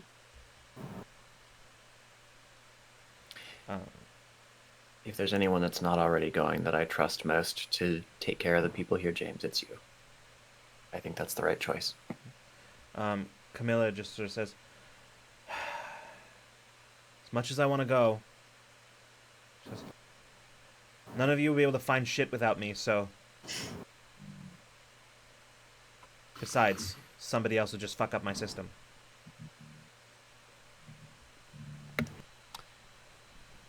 So we've got 7 now. Valerie's pretty good with tracking, but so is Frankie.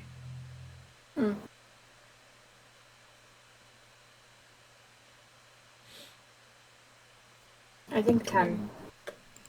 10? I think 10. Put that in 2 vehicles pretty easily. Shaw frowns says, I think we could, if we can manage it, if we can find him, I think we'd be better off with 3 vehicles. Maybe a dozen? Could be, but... Or 10 and 3. Mm-hmm.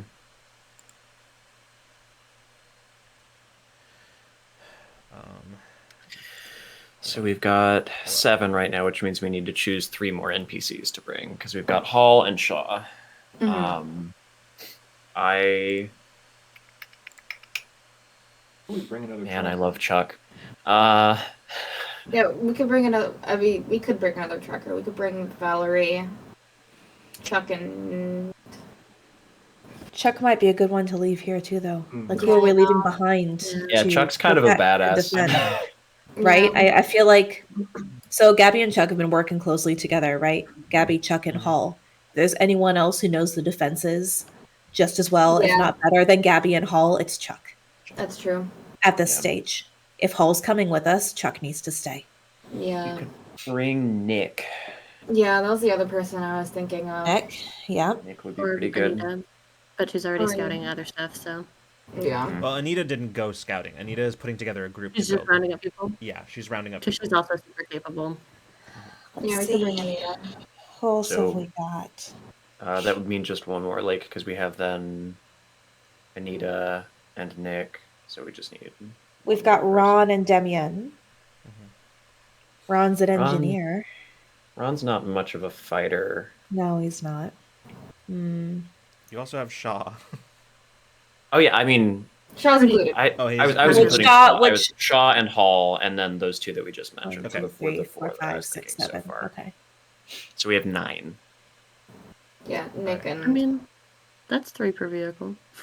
Yeah, that's... I think that's probably fine. Yeah. Kit would not want Demian to come after. Yeah. Woof. Yeah. But he needs his revenge. Vengeance! But he can be influenced again, and we He's know already that, shown. so- Yeah. The crack in the defenses there. That's like the That's one, like- very fair. Like, she's not trying to be a bitch about it, but she's not letting him come. That's valid, and I think we would feel pretty Yeah. good about that. The only person I would think of is Kai, but I also don't really want to bring Kai because Kai would be better off here. Without Casey, Kai is the only other capable medical Yeah. personnel that you have. I will also point out, most of Casey's strengths lie actually outside of combat. Like, Casey is the next best person at medicine in both groups, I think, and then also is It's pretty well spec'd into leadership. And I have some stuff in like wits and tech and stuff. So. I'm Ron, the Ron we have at home. Yeah. Mm-hmm. Cool. Okay, so your list then, other than you, is Shaw, Nick, Hall, And Anita. and Anita. Yeah. Okay, so that's 9. Yeah. The 5 of us plus those 4 makes for 9. Okay. Yeah. Sounds good. There's sort of, once like that's all sort of been chosen, probably Shaw runs off to basically to ask Nick if that's even something that he wants to do. Fair. And unsurprisingly comes back with Nick in tow. Yeah. Yeah. Nick has his fucking backpack and all of his weapons and is He's ready. ready. To go. Yeah. Yeah. Completely. Yeah. I would say that the next several hours pass in sort of a whirlwind as like plans are drawn up and made, and just everybody is getting ready for their roles.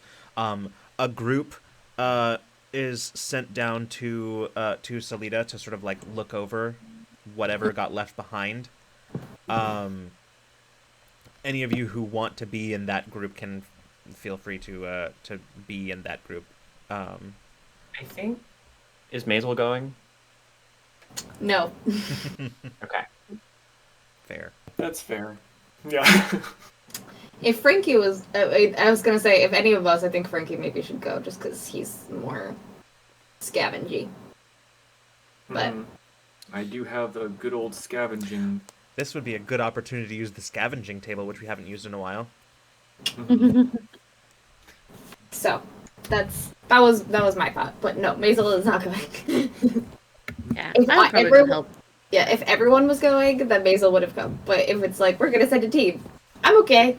Gabby's staying I'll behind. You're like, I don't have to go back. I don't want to go back. I don't have to go back. Fair. I don't want other people to see me live through that trauma a second time. Yeah. I'll write out a little shopping list Yeah. for you. Take it along with you. So here's what we're gonna do. Here's the way that I think we're gonna do this, as far as scavenging goes. For specific items, I'm gonna have us. What I'm gonna do is probably use the luck oracle for that, and then otherwise it'll be like for anything non-specific, we'll use the scavenging table to see for like extras, things like that. So specifics are gonna be vehicles, and explosives. I think are the things that you guys are mainly looking for. What's up, Scriv? I noticed we have this thing on our character sheets for armor, and I don't know if any of us are actually in possession of any sort of body armor. Frankie has. Can we add that to the list? Yes. You do, Frankie? Of course you do. Um. Let's find more. Yeah. Yeah. Okay. Please. Well, Yeah. I will. He's just like sewn a lot of like fabric and cloth onto his coat over the years, and it just gets more and more padded. I think Yeah. is my little the way I imagine armor in this world, at least. Yeah. with It's the limited described. resources. It's like the type of armor that you have is described as sort of like, like a combination of like newspaper, books, things like that have like been like sort of strapped together to basically and cloth basically all like put together to create sort of like makeshift kind of armor stuff. So I'm gonna call you Patches. see, okay, I knew I was close to the scavenging table. There we go. Okay, so I'm gonna do the luck oracle stuff first. So the specific items are vehicles, explosives, and armor was specific items that we were looking for. Okay, I think we're gonna limit it there. I'm gonna roll a double high for vehicles because just. Whoa! What the hell just happened? Hold on. We're on the merch screen for some reason. I don't know how that happened. Anyway. Way. Hey, good opportunity to go Just buy a our reminder to get a shirt, shirt. guys. Whoa! This is Pinstripe Man saying that you should go buy a shirt. Listen, of all of the scenes that I could have accidentally pressed the button for, that was probably the best one of them all. Look at all those things on that shirt that we're about to might find. Yeah, exactly. So, Is there a traffic cone for old times' sake? so here's what I'm gonna say. What I was saying before is that I think, it just statistically speaking, there was nowhere near enough people from Salida to be able to take all of their vehicles. So like, I'm gonna roll a double high for vehicles, and then so we're gonna find out. Oh yeah, okay. So there's vehicle, and now I'm going to figure out how many are there. There are 2 vehicles there, so you can find. All right. Not bad. And I will. And we have a bus. I'll figure out their condition in a bit. And then, as far as explosives, I'm gonna roll on the luck oracle here. It's funny because I rolled a double low for explosives and rolled the same number on both of them. Yes, you find explosives. That was a 5 on both of them. So yeah, you find not a ton, but you find enough plastic explosives to bring down a building. To bring down a large building. So yeah, used correctly and placed in the right spots, it could do some serious damage. If only we had 2 trained military personnel with us who know how to use and place plastic explosives. Yeah. And then finally, armor.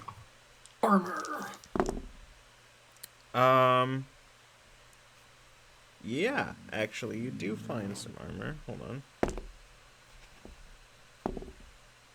Okay. That's very funny.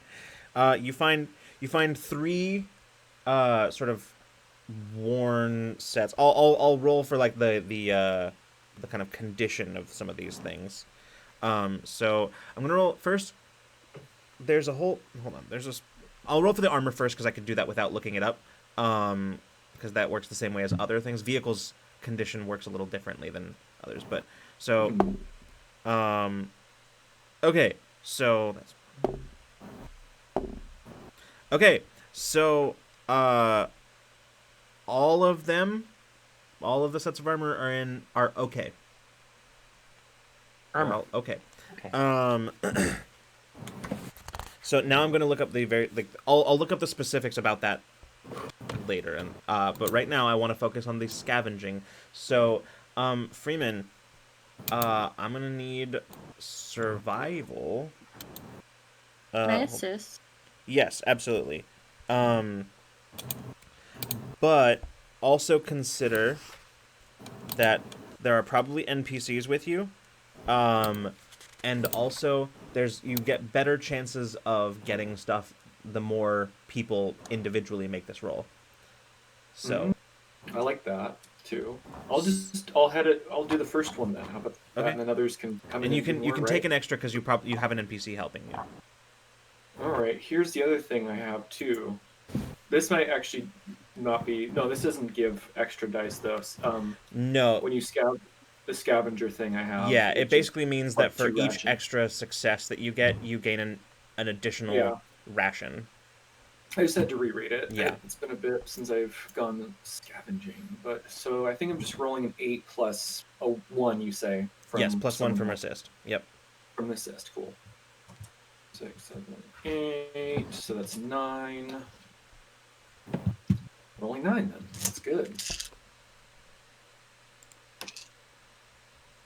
Click clack of rocks. Dice rocks. Ooh, that and no stress, of course, right? Just Correct. making sure. So that's 3 6s. Okay. Nice. Okay. Nice. Awesome. Very good. Okay, so immediately, just by default, you get 3 rations worth of stuff, just automatically. But also, for each of those successes, I'm going to have you roll a D666. Okay. Let's see here. All right. 3 of them. Correct. 125. It literally says, I shit you not, it literally says funny hat. Yeah. Why do I always find the funny hat? Oh my god. Yes. All right. And how many? Sorry. I'll just. How many Yeah. more times do I? You do it 2 more times. 2 more. Okay. 264. 264. You find a bottle. I didn't realize this came in bottles. A bottle of porridge. That's what it says in the book. Okay. Didn't realize it came in bottles, but it does apparently. Is That it an is that- unmarked bottle? It's that government Like overnight porridge. oats. Government porridge. Government porridge. Government issue I guess MRE it's a- porridge. Yeah. All right. The tin, right? That's funny yeah, hats. one more ration for that one. The porridge, and then 225. Probably gonna be. Bottle of Yeah, you porridge. find some canned goods. It's tuna and water basically is what it's like. It's basically canned tuna. Ah, yes.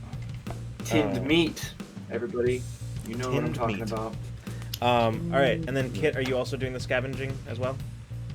Sure. Okay, My survival? correct. And you can take an extra Yes. one from an assist. Okay. Mine is not as good as Frankie's. So, That was 2 6s though. Okay, cool. So Hot hand. go ahead and roll twice the 666. Okay. Funky hat. That's Funky hat. 165. Another funky hat. 165. You find a shovel. Okay. Okay. That's pretty good. That's pretty good. Shovel. outside there's a And mound. 464. Ooh, okay. 464. That's very strange, but sure. You find a plastic jar with fox meat. That's 2 rations. I don't know how you would know that it's fox. It's probably labeled. But yeah, 2 rations there. Yeah. It'll go great with my smoked snake meat that I have. Have that classic, Western breakfast, fox meat and porridge. Yeah, there you go. Nice set. While wearing a funny hat. Okay, now I will go deal with the specifics of armor and like the conditions of the vehicles, so that we can do this all in sort of like a neat and organized way. In the meantime, while they're sort of scouting Salida, how are the rest of you preparing? By asking someone in the audience to make fan art of Frankie wearing that hat.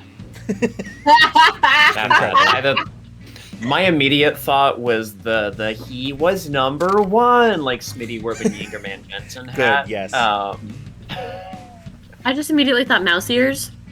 Oh Like, yeah, like Disney, Disney, like but- That too. Well, he's got 2 funny hats now, right? Mhm. Why not both? Yeah. No. Anyway, I think Casey is busy setting things up because they know they're going to be gone for, days, maybe a couple of weeks or something like that. But, or they hope not forever. So they're making sure that everything is like that with all of the people that they are taking out on this, that the things will still operate smoothly. So I think she coordinates with James for a little while, and probably asks Maisel to help out with that.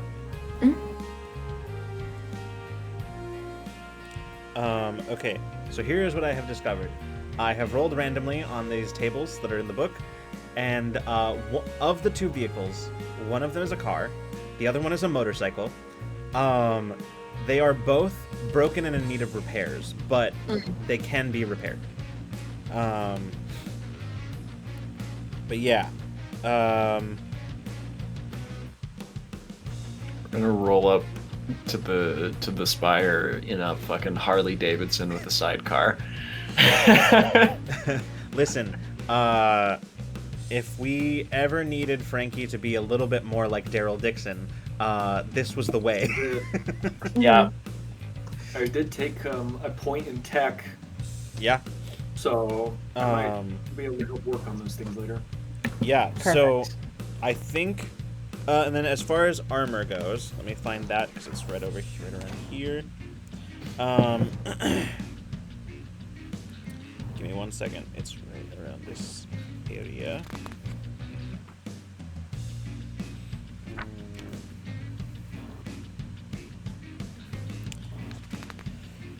There is a section here about this. What I might end up having to do, if I can't find it in the next few seconds, is we will just handle this afterwards.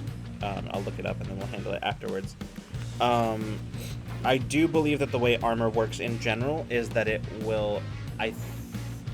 Actually, I don't remember exactly how it works, which is why I have the page up. Oh, you do? Okay. Okay, so armor gives you an armor level when hit by an attack. Roll a number of dice equal to the armor level. Each success reduces the damage you take by 1. On the other hand, the armor's penalty value is the number of dice you need to subtract from any mobility skill while wearing it. Yeah.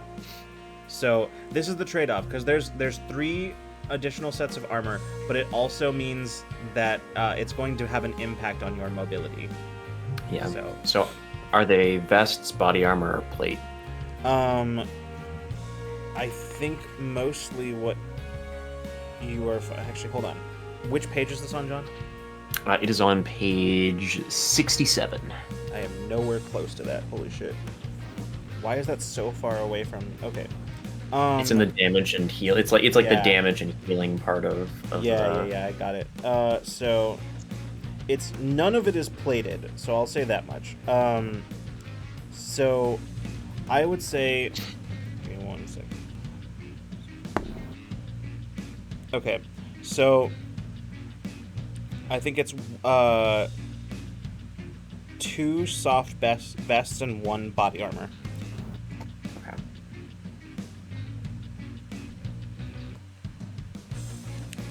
Which means, yeah, 2 of the soft vests have an armor level 4, and the body armor has an armor level of 6.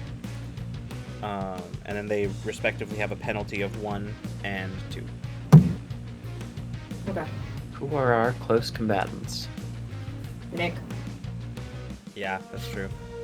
It ain't me. Not me either. Also Gabby, yeah. Yeah. Yeah, and I already have armor, so I'm good without. I'd rather keep my mobility. We can give it Also- to Hall or to... I need it less. Yeah. Yeah. Hall or to Shaw, then. Here's what I will whoever also has- say. Additionally, I will say, because it doesn't actually function this way, but because of the way that because of the way that walker attacks work in this system, that the walkers won't do damage to you necessarily unless you specifically roll that on the walker attack table, like what happened to Frankie in the last session. What I think I am going to let it do is I'm going to let it function as you essentially get a re-roll on the walker attack table if you fail the initial roll. Okay. That works. Yeah. I like it. So yeah. That being the case, you all sort of spend this time preparing. I'm gonna need somebody to head up some repairs on the vehicles. So you'll need anybody who has, I think it's tech that's required for this. I do have 1 in tech, and wit is the outcasts. One of the yeah, that's something that I could head. I think maybe unless someone else has a better. Yeah. How's everybody's tech? Actually, I think Hmm? I Were we did able to end up tow taking those 1 in back tech. to... Is this only the people who are in Salida, or will, No, were we? no. This is just anybody because this is like Okay. because like they would have scouted that and then reported what they found. Like so reported that there are vehicles that they need repairing. I've got 4 I can roll for tech, 3 wits, 1 additional for tech. I think that was the first like level up thing I took because we were learning how to make all those other defenses. Right. Makes I was sense. like, I suck at this naturally, but I've learned some things now. Yeah, for sure. So sorry again. Who's making the tech rolls for these? Frankie. Okay. Casey can. Okay. Would it help for me to assist instead of Yeah. rolling? Yeah, that makes sense. I'll assist. Okay. You're assisting Casey or Frankie? Who has the lower score for tech? I got 5 for tech here. And Okay. Freeman's got 6. Okay. Okay, I'll help Casey All right, then. so it's 6 on I both. forget how to assist. There we go.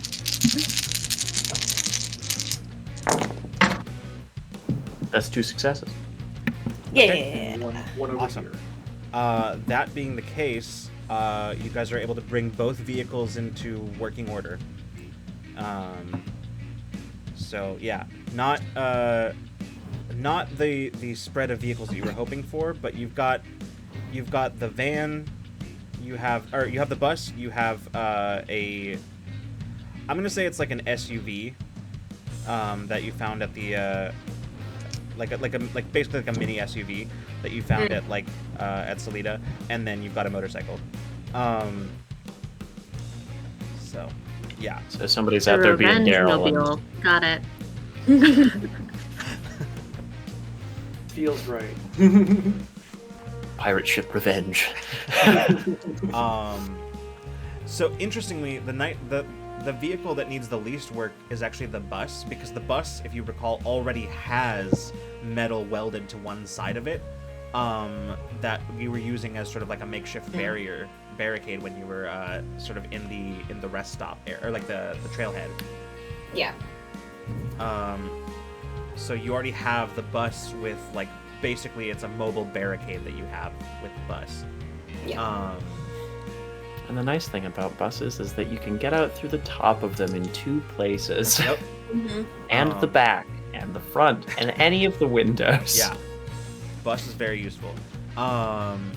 So yeah, with that, I'll say as equipment is brought together, you're able to assemble your weapons, your armor, your vehicles, your supplies, as well as your explosives. Shaw, as you guys are having this, Shaw is saying, all right, so I think the plan is then we get in as close as we can, see what's what, but at the end of the day, it really doesn't matter what we find. We place these explosives wherever we can on that fucking thing and we bring it down. Yeah. Yeah, I think that's about the best that we can figure. It's got something to do with all of this. It'd be really nice if this is one of those scenarios where, like, oh yes, it was affecting all of the undead in the area, and they all just drop dead. I don't think it's gonna work that way, but girl can dream, right? It keeps them away. So keep in mind, when you drop it, they'll be able to get closer again. Right. So whoever's back with the vehicles has to be ready as soon as they see any change in the dead to get up close to wherever we are. The reality is we don't want to be anywhere close to this thing when it goes off anyway, so as soon as we've got them planted, we're on a timer basically. Anybody have any thoughts as to how we're gonna find this pinstripe fucker while we're there? He kind of like sort of looks sort of towards you, Kit.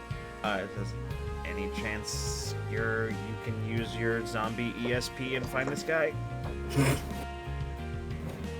I can try. Okay.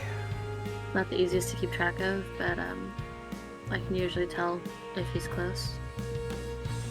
Well, that's probably the closest thing to a concrete plan we're gonna get.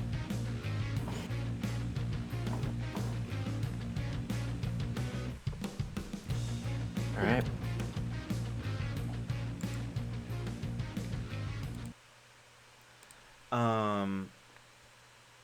Well, with that, you all have. I think this whole process, I think, probably takes the better part of 2 days. Mm-hmm. As you guys go, kind of sort of doing the back and forth scouting to Salida, the transportation of the parts needed for the repairs, and then the return trip with the vehicles. Um, you all are able to assemble all this stuff. And finally, on the eve of the third day, or technically it would be the fourth day since the attack, the eve of the fourth day, um, you all are prepared to head out at first light. What anything you guys want to do before?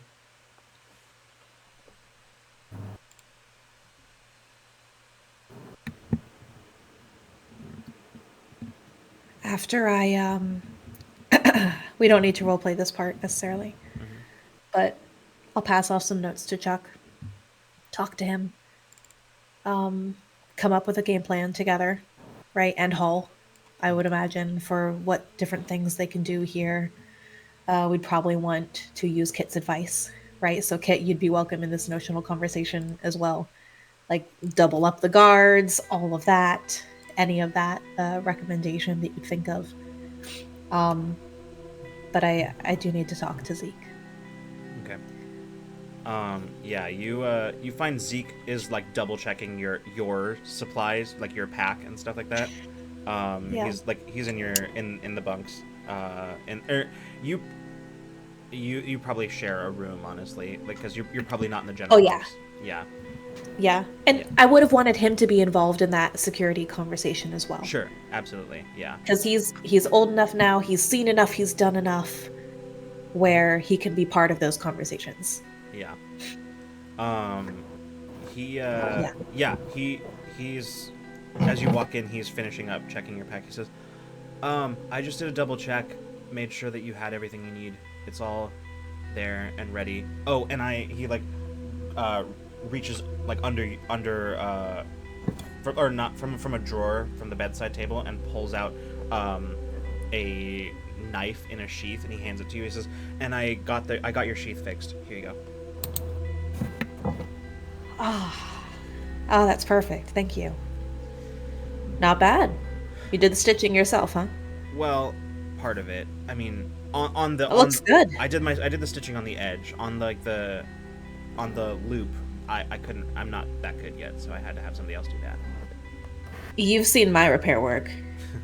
Yeah. It's a good thing you did this and I didn't do it myself. Yeah. Thanks, Zeke. Did I miss anything in the pack? No. I think you pretty much had everything. Yeah. Just making sure everything was there. He kind of like says, "I know what you're gonna say.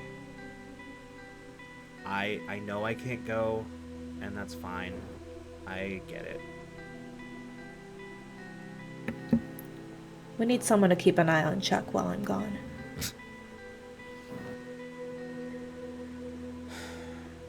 You know those defenses probably better than I do at this point. You know the emergency protocols. You got people to the safe rooms in one piece.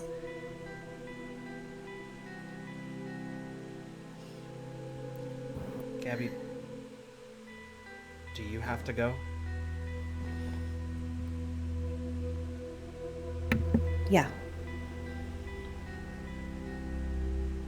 I do. Okay. I'm proud of you, Z. You probably don't want to hear that from me. But I am.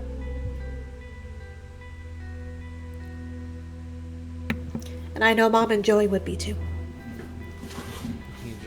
He gets quiet and just sort of like, you can see like the tears starting to form. He just sort of says, "Yeah."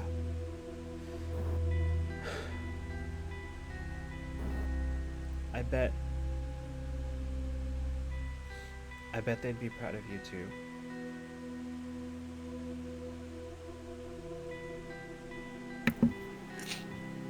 I know your birthday's right around the corner. I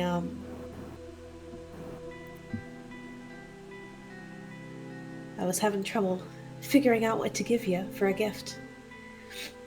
But I had this in my old sketchbook.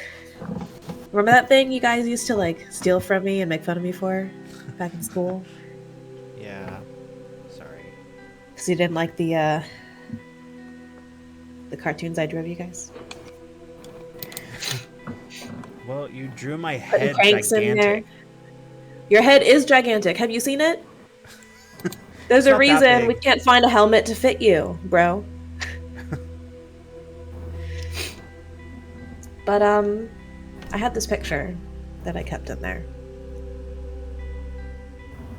And I wanted you to hold on to it for me. And it's an old like a family photo of him and Joy and me. You know those really embarrassing photos that Mom used to take of us when we were kids? I think Joey has bunny ears in this one. It must have been around Easter or something. I don't know. But so in that picture, it's like the three of us there. I'm probably about 10. And I look at it and I say you were like 7, Joey was 4. I held on to this. I want you to hold on to it. I know we don't have a whole lot left. He looks at it, and you can see like now, like the tears are just sort of like free flowing now, as he just looks up at you and goes, "I miss them." I do too, buddy. Please come But back. somehow we're all still sticking together. We are. Please come back, Gabby. It's gonna take a lot more than a horde of zombies to keep me from coming back. You know that, right? And he just sort of like throws his arms around your neck and just sort of pulls you into a hug. I return the hug, and obviously I'm crying both in and out of character. So that's just like free-flowing emotions. Yeah. Oh, buddy. Yeah. Put a big old, like, exaggerated sloppy smooch on his forehead. Yeah. I have to probably stand on my toes a little bit now for that Yeah. one, though. He Because he's, like, getting stupidly tall, right? for once he doesn't groan or complain or whatever. He just sort of takes it. I think we will cut to where's Kit in all of this, as like the night before, as everything is.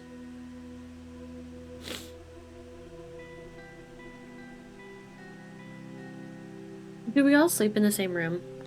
Like, are the bunks all like? Some people do. There's like general bunks, and then there's a few like actual rooms. Gabby is one of the people that has like one of the rooms because she has her brother. And there are a few others who have like rooms, but like there's I think 4 general bunk rooms. Yeah, and probably about, I'd say probably like 8 actual like rooms.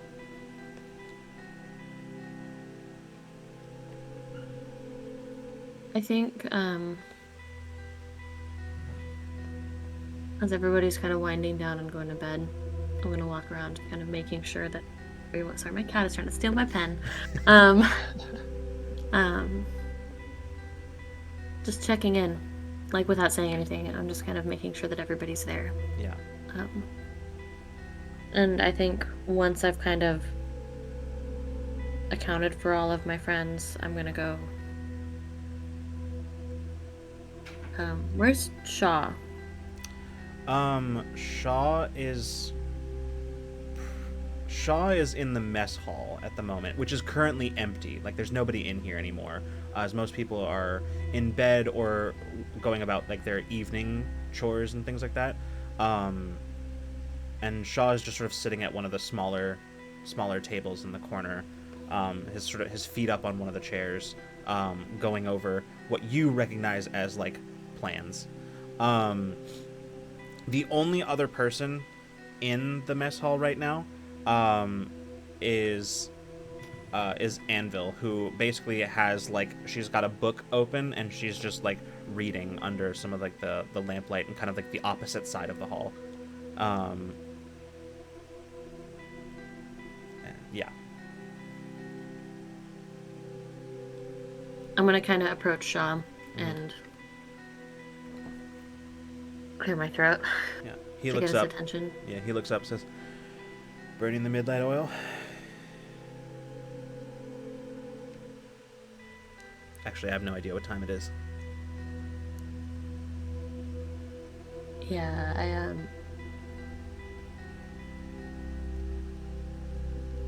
I don't know, it's weird. Last time I felt like this.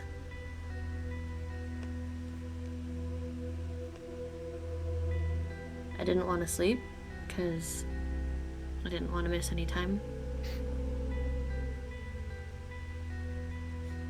And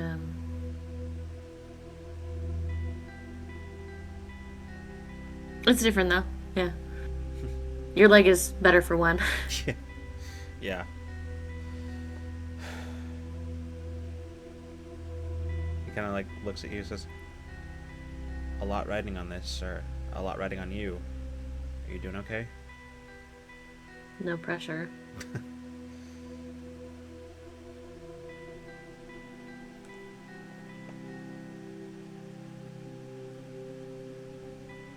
I never got super into Casey's games when we were kids. The like investment everybody had in their characters and stuff, you know? I'm sure they've talked about it at some point, right? Yeah, I've heard a few stories from time to time. I mean, it sounds fun. Never really was my thing, though.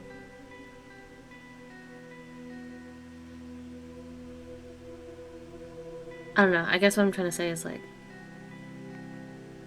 they always had these like epic stories that they would all do together, and I just kind of let myself be on the sidelines. And I'm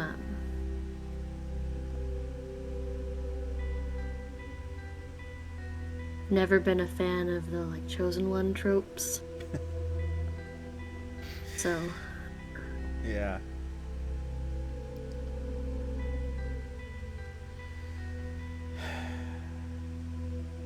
Well, I have to imagine living it isn't that much fun. you can call it living. Still not sure.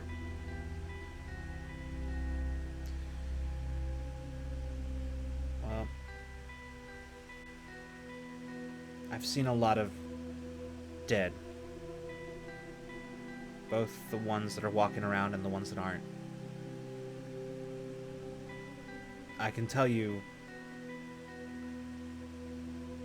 I mean, I'm not really a science person, so, you know, in terms of technical definitions and whatever makes it alive, dead, whatever. But I can tell you this, as far as the stuff that matters, you're alive.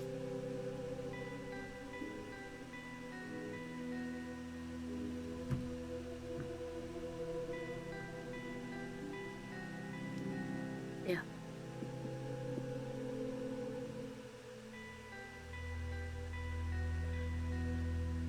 Just wanted to make sure you were getting some rest. We all need it.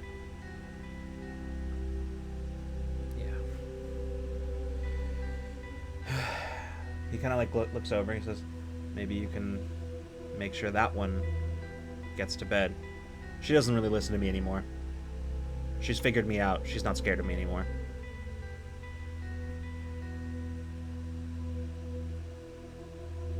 I'll go check on her. And hey, I'm glad you didn't run off. And I'm sorry for thinking that you were going to.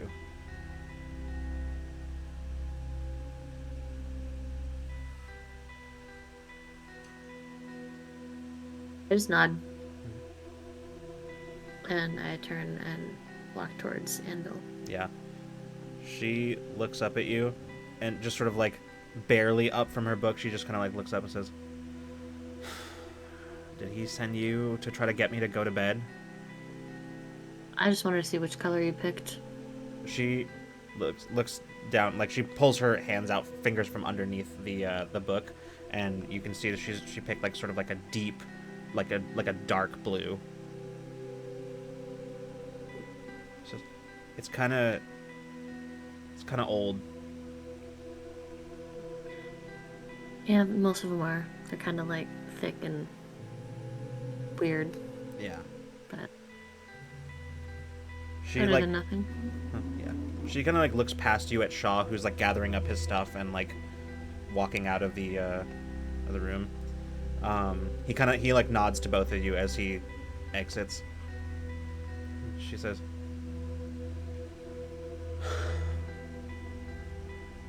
I don't really sleep.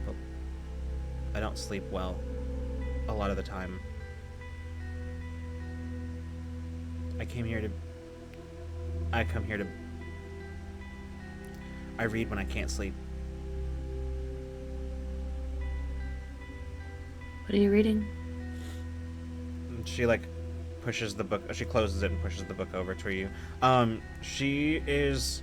It is a an incomplete sort of like it's an anthology of you know what I was trying to my brain did a whole bunch of different things and I'm trying to decide how on the nose to be. I've decided it is like an anthology of Edgar Allan Poe.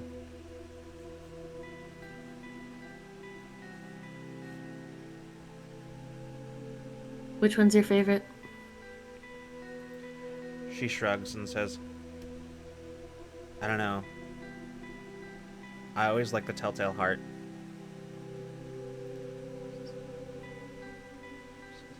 It's just, I don't know.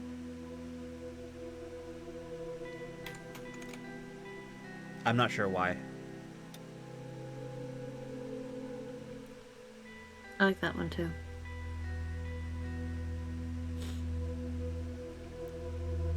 She like hesitates and just says, it was my mom's favorite too.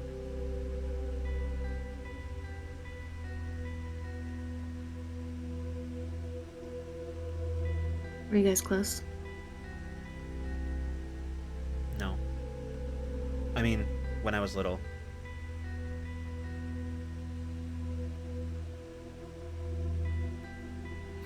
I get it.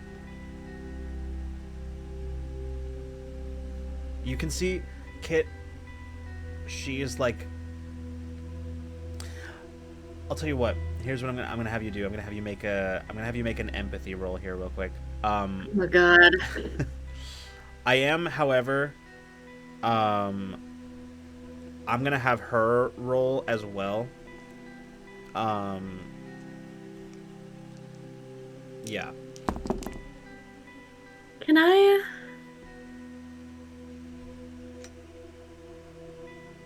I use my drive to add to it? Yeah, what's your drive? Not wanting to be alone. Absolutely. How much do I add for that? You add 2 additional dice.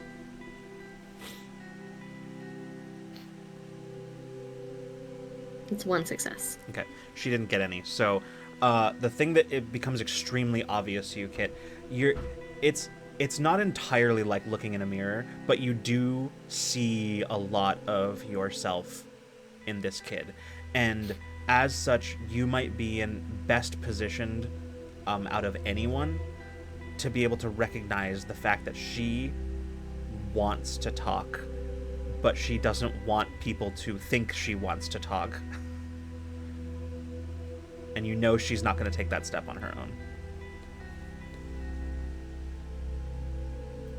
I wasn't close to my mom either when I got older. She,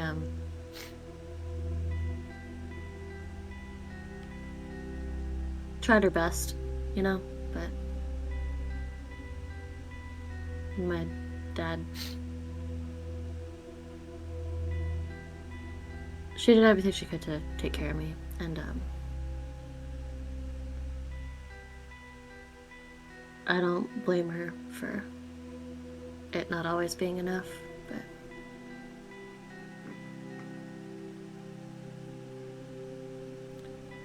I get it. What happened to her? Is she... I mean, did she...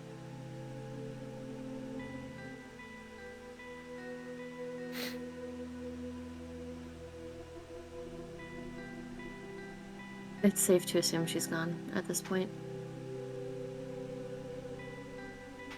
She wasn't home when I went, so she made it out of there at least, but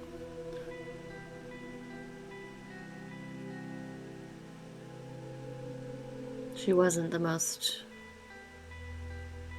competent person, so I never really held much hope.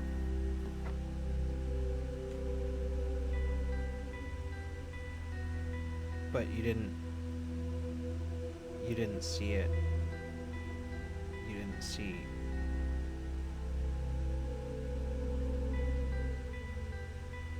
Did you? Kit, I think with your sort of insight into this person, she looks for a moment like all she wants to do is run. You can see like the muscles tensing, you can see it all like happen. And then she just sort of like, all of a sudden, her shoulders just sort of sag. And she just says, "It was my fault. We were hiding in a church. My mom and my dad and me. And then they were at the door, and my parents were trying to hold the door closed. They told me to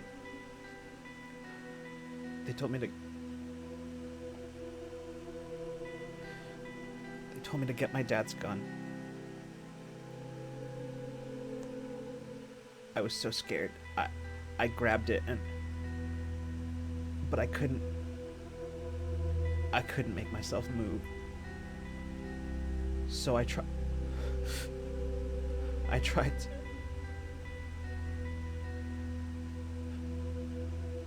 And I'm just gonna scoot closer. I'm not gonna touch her, but I'm gonna scoot a little bit closer. I missed. And then my mom couldn't hold it without my dad, and they got inside.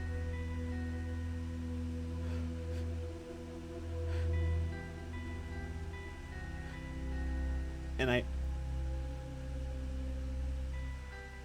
ran.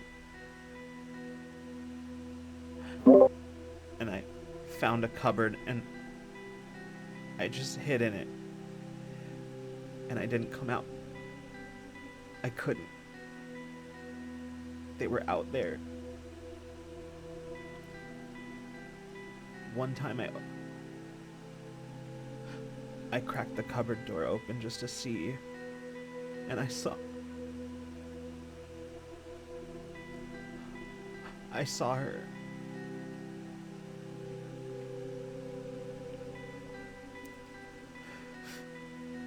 And I didn't open it again for a long time.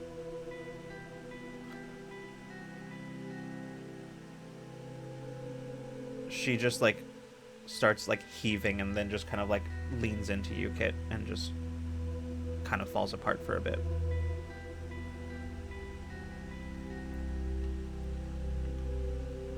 I have a moment of panic where I'm like, what do I do with this? And then I put my arm around her. Yeah. Nothing I say is gonna change what happened.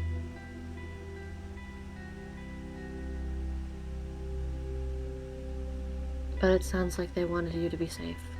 And you are, so. She doesn't respond. She just sort of like, kind of like burrows in. After a few minutes of that, she sort of steps, like kind of pushes away from you and just sort of, she's like, I've never told anybody that. Not even Kai and Hall.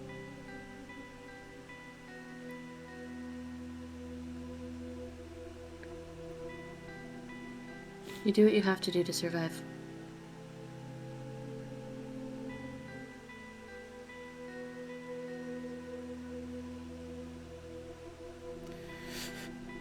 She grabs the book and then just says,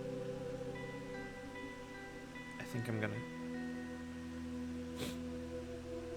go to bed. Maybe try something a little bit lighter before sleeping. It might help. I don't know. It helps. She gets up and she just sort of like starts leaving and then stops and then just very like awkwardly kind of turns around and just is like, thanks. And then she just, for whatever. And then she just turns and just starts like leaving.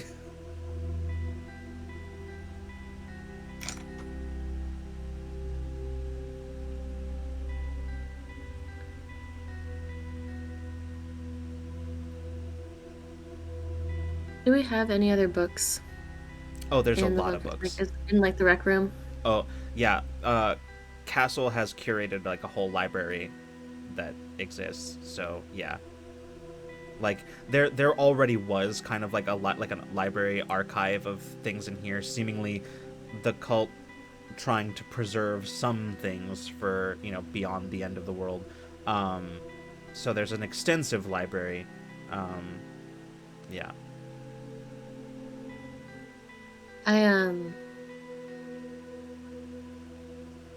I go look through it and take some time. Trying to pick out a book. I just want to find something with the right vibe, and I spend probably an hour or so going through the bookshelf trying to find something.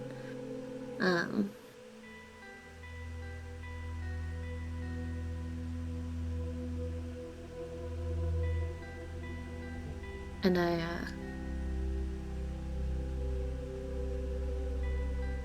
I'll grab it and make my way back to the main bunk room. And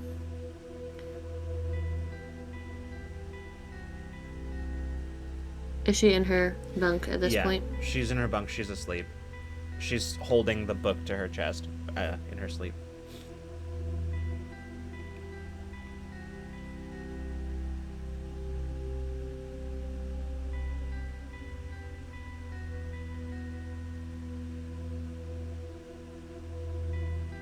I just set another book like on the foot of her bed, and I'll go lay down. Yeah. As you do that, you look up from setting the book down, and you can see that Hall is awake and is sitting in a chair next to her bed and is watching you. And she just gives a very slow nod, and then just goes back to presumably. She's presumably is packing some of her things, but is currently in the process of sharpening her sharpening her hunting knife. But yeah.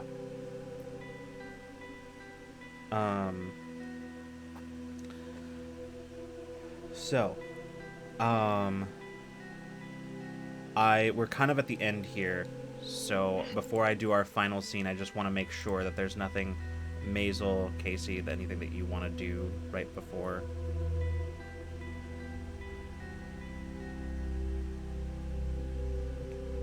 I don't think so. Okay. Then, that being the case, we will begin this final scene of this episode as everybody is gathering up and sort of saying their goodbyes to the people who are staying behind.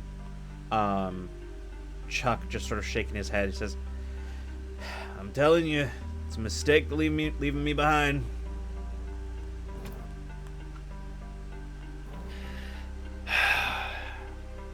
I think listen.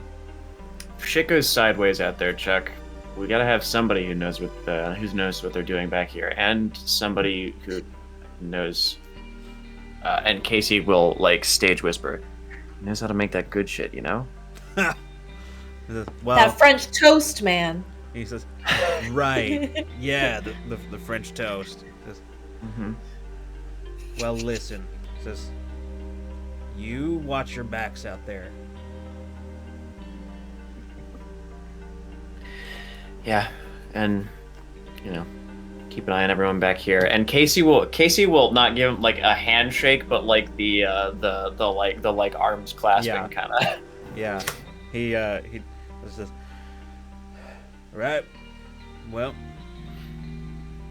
he like pulls you in with it and just looks at you like dead in the eyes. Says, "Kick some zombie ass for me, yeah." I will. I'll tell him it's from you. Yeah. Tell him it's sent with love. And he, with that, as everybody's sort of like going down the line, like packing up the last bit of the supplies into the vehicles,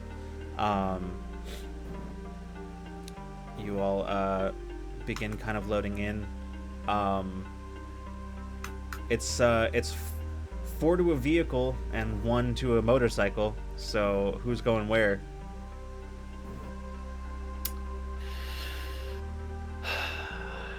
All right.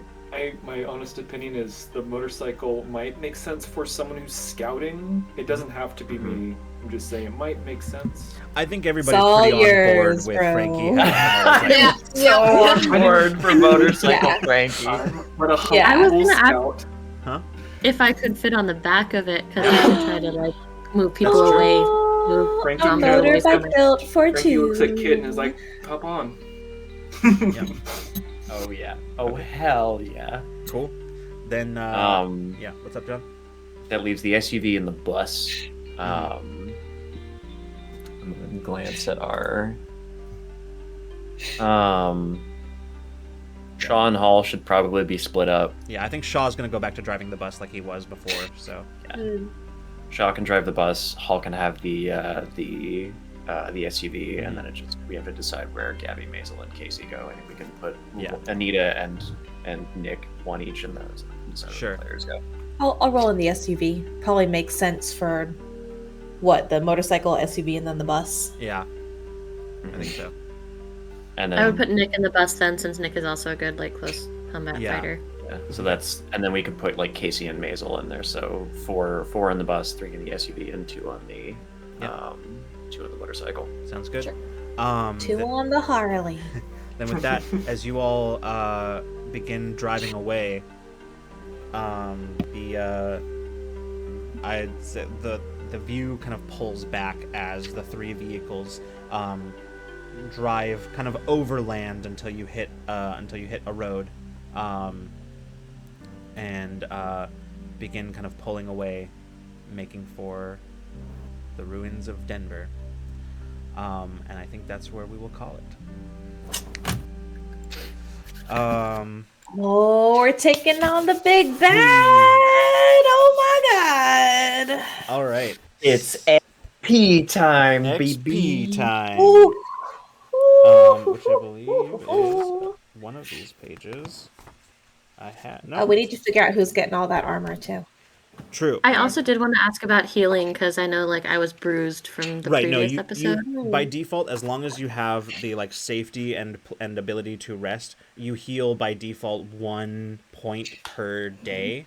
So you definitely are back to It never came into play this episode, Yeah, so I just no, wanted to... I figured it, and I figured at the end of last time it wouldn't, but I wanted to make sure at the end of last time that we had that established just in case it did. But yeah, So, all right. So, oh, look at And that. all of our stress will have cleared Yes. Yeah.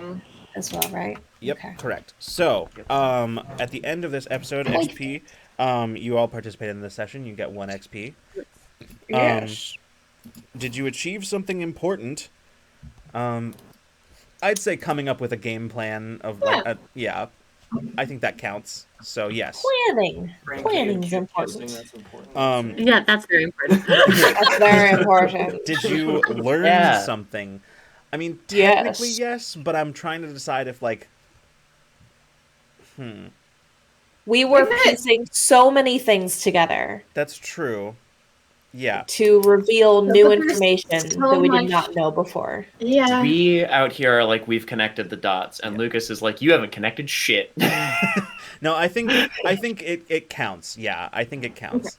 We I'm gonna think count it. we've I mean, learned I things. cannot mark it if that's fair, since I already knew things. But up to you. We learned a lot about Kit today. Yeah, I'm gonna say it makes the most sense for Kit not to mark that one because a lot of the new stuff that was learned came from Kit. So yeah, I think That's that what I makes was thinking. I was like, I was giving information, not yeah. No You new learned section. something new about Anvil That's a good point. and Frankie's feelings. And Yeah. I'll say the feelings are still there. no. That's Hashtag fair. smooch That's fair. XP. Go ahead and mark it, Allison, because you did learn something, just not the same thing everybody else learned. That's fair. So you did not explore one new sector on the travel map technically. I only count it when rolls are made, so Sure. like to do that. So did your drive, your issue, or any of your relationships make an impact on the session? Ooh. Yes. Ooh. Oh, absolutely. Very much so. Yeah, Yes. absolutely. Bree, you're looking unsure about that one. I'm like, I didn't really do much this session, but that was Basil's intent was to Yeah. do much of nothing, pretty much of nothing, other than being corkboard in her own mind. I mean, you had a good scene with Shaw too. I just did saying. have a QC Mashah. Okay, I can have XP. I can have We're all XP. advocating for each other to get XP. Okay? And then yeah, no dearly departed this time. Does anybody want to do one for next time? I can do the one that I had a thought about. Yes. Yes. Yes. Sounds good. All right. Well, that XP being squared away, I think that is the end of our time. So, thank you so much, everybody, for tuning in. We will see you next week for the next episode. We may see you for Ramblemancy on Friday if that is happening. Again, check the Discord. But yeah, if not, we'll see you the next time you decide to come roll with us. Good night and good zone, everyone. Bye.